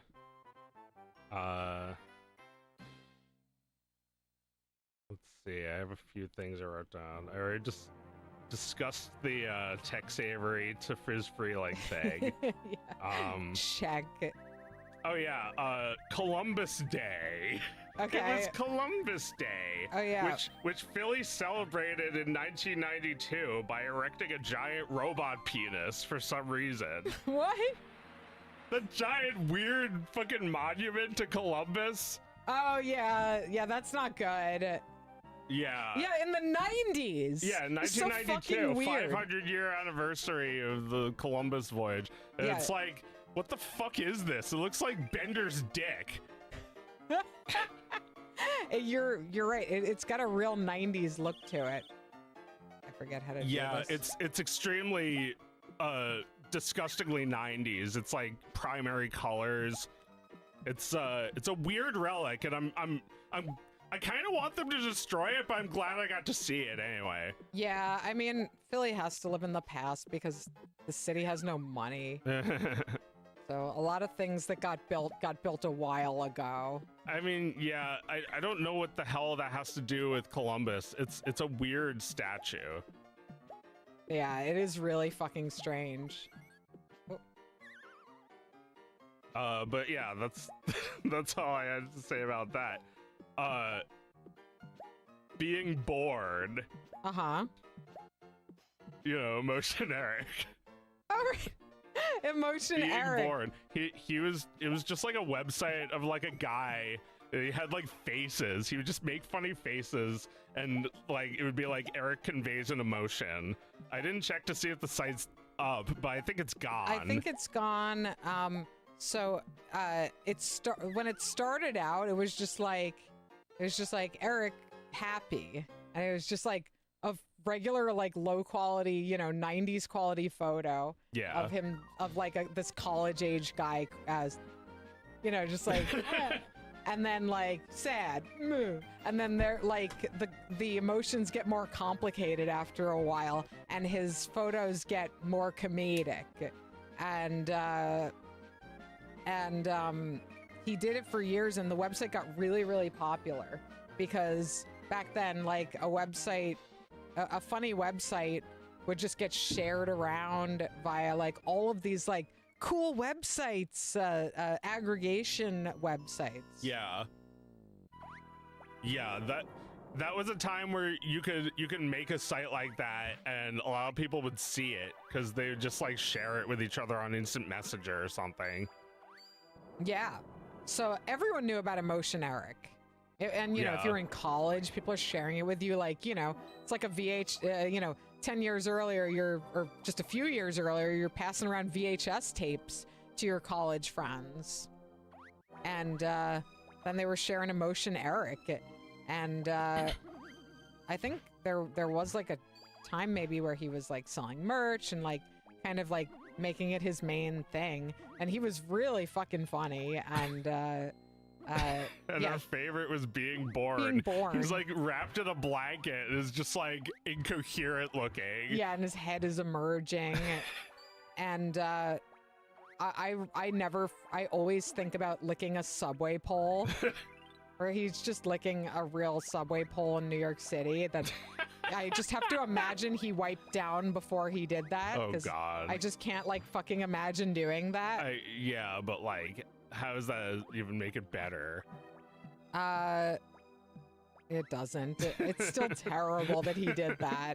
I'll never forget as long as I live. I did. I forgot. Well, it's back. So the thing is, again, I feel like I'm on the verge of blowing up people's spots all night long. But I actually like met him when I was hanging out with another friend once. Yeah. And it was many, many years after the website, and he had a totally different career. And it was a very interesting career. Yeah. And he was quite passionate about it. and it was just like part of his past, you know? Yeah. Yeah, it's just a little thing. It's like I try to tell people that all the time, that like Dog of Wisdom is just like one of the videos I've spent a little bit of time on. Yeah. Like Spent your life pursuing. Yeah. Annoying fucking vampire. But man. like, since it's so famous, people think that's what I'm all about. Yeah, they think that you're just sitting at home thinking about Dog of Wisdom all day. Not like I would. I mean, well, I am. I do. I'm always going to Buntika. I'm thinking about But that's it now. just you. Yeah. I mean, it has been recurring because it is significant to me. But yeah, I guess like that's really common. Like, people from the internet are just like, you know, they were on a PNG. They're not from the internet. They don't live there. Yeah. He's from an image that me and my sister would send to each other for years and years. Like, me and Jackie would just send being bored to each other every few years. It's still funny every time. It's like the same thing with History of the Chair. Did I tell you about that one? No. There's like a comic that was like an edit of another comic that was a parody of Doug that was like History of the Chair. Yeah, I know the parody of Doug. Yeah. And all I know is that your favorite version of it is History of the Chair. Well, me and Jackie always loved that. And then, like, one day I put it on Blue Sky, and the guy who made History of the Chair was like, whoa, I made that. It's like, I mean, that was like 14 years old. Oh my God, it's like, that's so great. Now we just follow each other and like every one of each other's posts. I saw somebody with the username History of the Chair following you. That's so funny. Yeah. Yeah, that comic is really funny to a very select group of people who still remember it. All right, doesn't help to hit him. Gotta do some cool shit like that. Yeah, this fucking guy, this scientist dude was like a villain in Tiny Toons. Forgot about him completely. He's like skateboarding in the NES game. Jesus.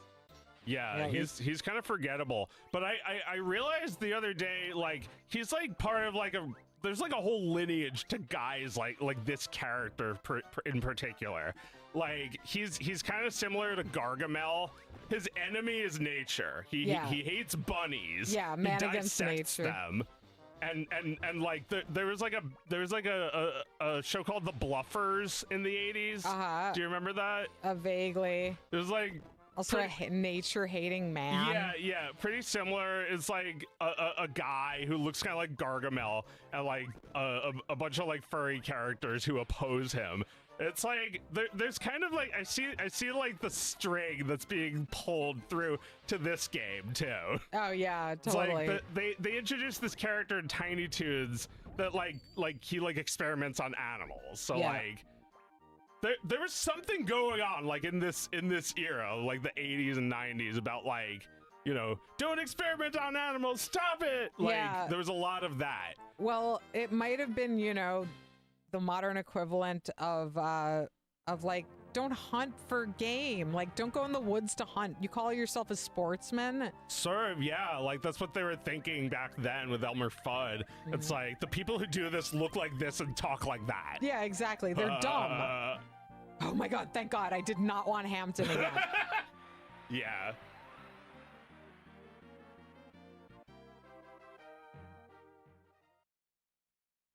Yeah. Let's see if I had another thing to talk about.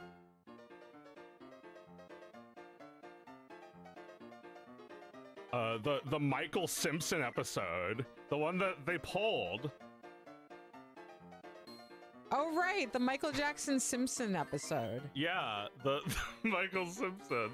They did not credit him, but like then like, you know, Disney Plus like censored that episode later. Right. They took it off. So Wait. like what's that about is this is just like a data-driven decision, right? It's like, oh yeah, we should remove that. Because why? Because data says Because bad. data says that it's contentious, and we don't want our shows to be contentious in any way. It's The Simpsons, though. It's The Simpsons. You don't have to remove it. Oh, I'm doing It's like shit. you need to remove all of the Simpsons episode if that's all of the episodes of the Simpsons. You have to remove all of them if that's the rule. You think if they have to censor that one episode? Well, you know, yeah, I don't know. Maybe it doesn't make sense. I don't know.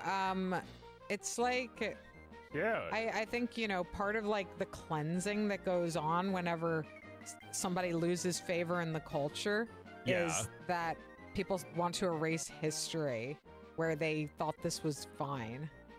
Yeah, I don't know why they don't just erase The Simpsons entirely. I mean, I guess it's too popular. It gets too much money for them. It's the only place you can watch the show on a streaming service. All right, I'm gonna have to. I mean, that's not true. It's so hard. Can you still watch The Simpsons on Hulu? You can watch it on Disney Plus. Yeah.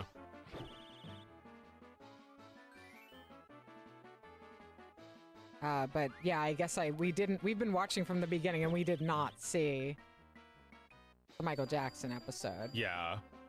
But like, the thing is, like, Oscar wouldn't even know what the fuck that is. He doesn't know who Michael Jackson is. Yeah, he So, hasn't like- heard his music. Yeah, well, I guess, you know, the episode is about the children being like, "You're the Michael Jackson?"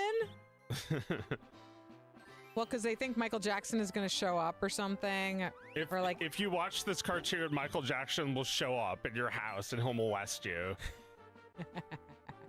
I think it's just that it suggests that. Oh shit! I'm sucking. Oh, I lost the game.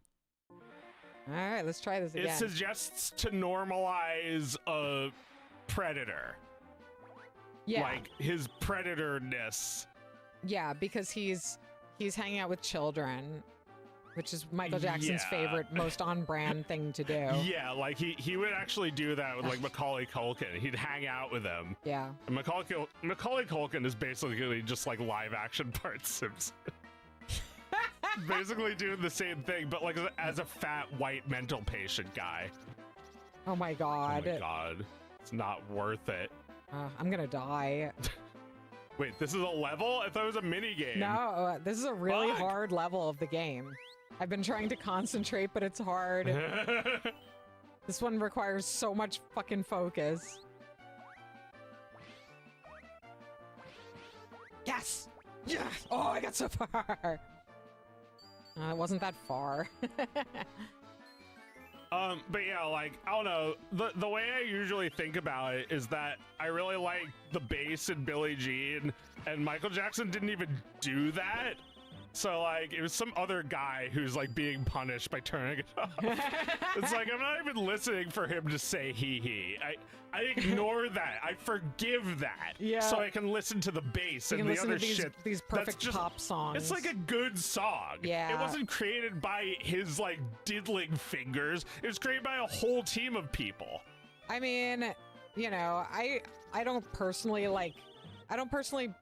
go for the song very often these days. Uh-huh. But when I play it, I'm not like, gee, I wonder if these people saw the Netflix special where they proved that he did it. Do you think the people who interacted with him knew? Do you think that they were covering up for them? Like, you start to like think that's the entertainment and not the fucking song. Yeah, yeah.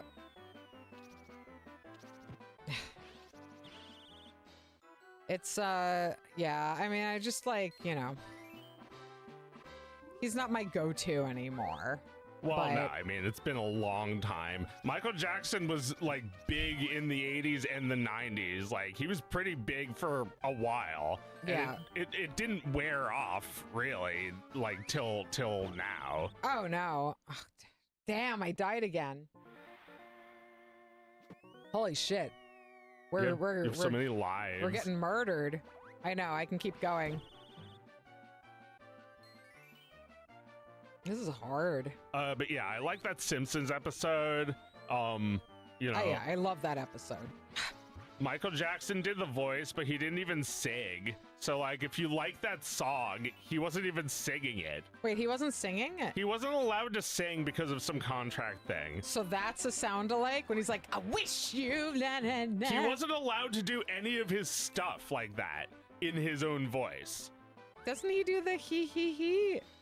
I think he does. I don't think that was him doing he. I think that was his guy that does his voice. He did the speaking parts. Right. That was him.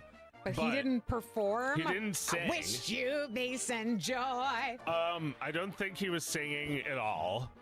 I don't think he was allowed to sing for something. You know, I don't know. His guy did it. His backup guy. Wow. And you know, they did a good job playing a mental patient in a Simpsons episode. Like, what does this have to do with Michael? Well, you know, I guess it does have to do with Michael Jackson. He was in it, and they denied the fact that he was in it. And denied the fact that he was the most famous entertainer in the world at the time. Yeah. You know, like you can have a fake version of him in a Goofy movie, but you can't have the real deal anymore. Yeah, that's true. Why don't they just like remove a Goofy movie because it's like a Michael Jackson like entertainer? Yeah.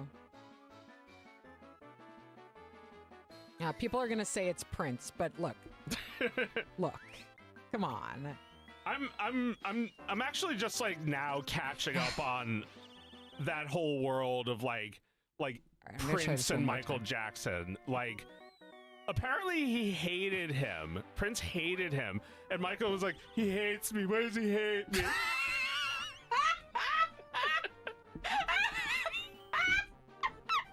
He wasn't nice to me. He's gonna be mean to me. Oh my god, that's so fucking funny. them. That's so fucking funny. I caught it. That's hilarious. Holy shit. And just, yeah, that seems right. This seems real. Yeah. Yeah. Yeah. Cause like, you know, I mean, like, look at their acts. They're so similar looking. They have similar like hair and fashion. I mean, their music isn't the same, but like it does feel like there was some influence, some rubbing off. Oh my god, yeah. No, definitely. And Michael Jackson was doing it for his entire fucking life. Yeah. He was doing it since he was a baby. Yeah. Like there's no question who fucking came first. I mean, you know, like, Michael Jackson was a good dancer, but like that's not even really him dancing in the Simpsons episode. It's like they didn't credit him as Michael Jackson. He wasn't allowed to sing. How much could we really even say He was they actually got Michael Jackson at all? Yeah, he It's was like you know, he just said like I don't eat meat, no, I don't drink alcohol. Like that's all he says. Right. He doesn't say much. By the time he is Michael Jackson about it, he's back to his real voice. Yeah, he's just like, I'm Leon Kapowski. I just started talking like this. He's barely even in it. Put He's the barely in episode it. back yeah, put on. the fuck back. It's like so stupid to censor just like a regular episode of The Simpsons like that. Yeah. It's like we're not getting into it. We're not going like to talk about what Michael did or didn't do. No, because like, yeah, it just doesn't have anything to do with it. I don't know. I mean, yeah, like Jeez. it's like there's too much of a risk of that being more entertaining than the entertainment. Of the fact that it's banned? Oh, like, you know, nobody wants to be turned into entertainment. You know, people will make you into their clown, their lol cow. They'll milk you if you do something they don't like. Like, if you put up that fucking episode, people are gonna complain. And if one fucking person complains, Disney is there to listen to that one fucking person. You think so? You think they've got a twitchy finger like that? I think that they're salivating for this backlash so they can avoid it.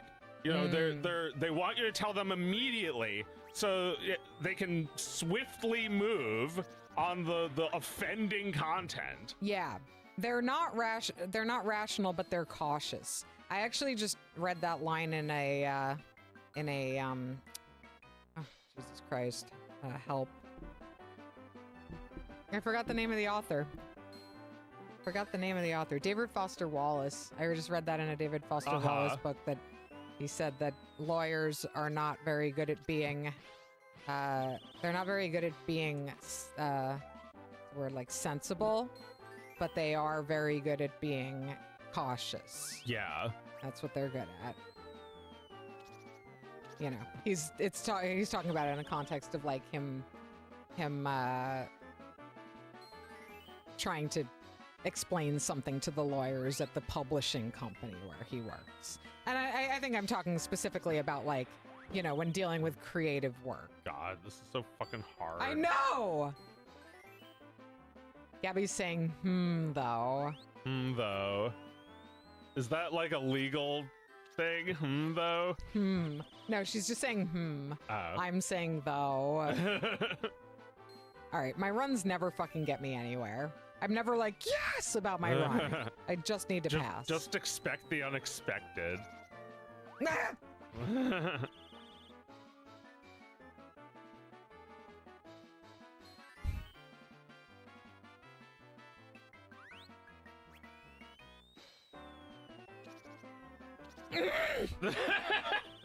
But yeah, what were we talking about originally? Being cautious, not being not sensible but cautious. Yeah.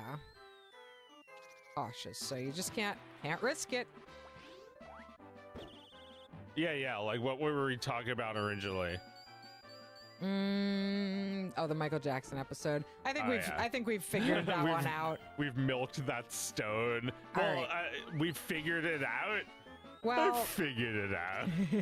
I mean, we just we've ruled on it. They should just put it back because, you know, fuck you. It's not even him. Yeah, just put it back. Yeah, fuck you, and it's not even him. Right. I just, you know, I don't like what they censor by cartoons.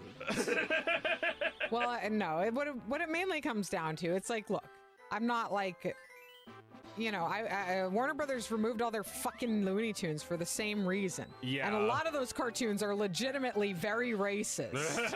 Yeah. However, removing them completely, with giving no context and removing them completely when they deserve to be in a fucking museum is monstrous. And, like, it's not like the stuff you guys make now is going to last forever and not be seen as, like, offensive one day. Yeah. They'll get to that. They'll cross that bridge when they get to it. Holy shit, that took forever. My God. Like, that was one touchdown. Imagine if you had to do the whole game. I know. It was just at the end of the game. I think that's all I've got. I mean, you know, there's only like 2 more levels, but I'm tired. I think we're gonna call it a night. Yeah. That's Thingus. We'll see you all next week. Bye. I am the stone that the builder refused.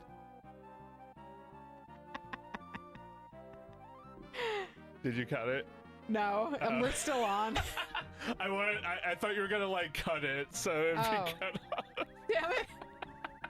You tried to give me a fun little thing to cut on. Wait, last thing. I guess I've warmed up on the Boondocks. I'll just like turn it off now. I guess I just don't sit and watch it. I'll watch like a clip that was funny from it. Yeah. No, I think that's what everyone does. It got turned back into the comic. It got snipped up into little bite-sized chunks. Right, that's how we wanted it. 3 panels. Oh, the fucking pilot is great. I watched the pilot because that got leaked like a year ago. Oh, I gotta watch that. I thought it was so good. Like, yeah. I love pilots that should have just been the pilot. Hey, look, I can live here. I've got plenty of sustenance. You little piggy! You can live here for so long! Longer than the stream will live! Oh no!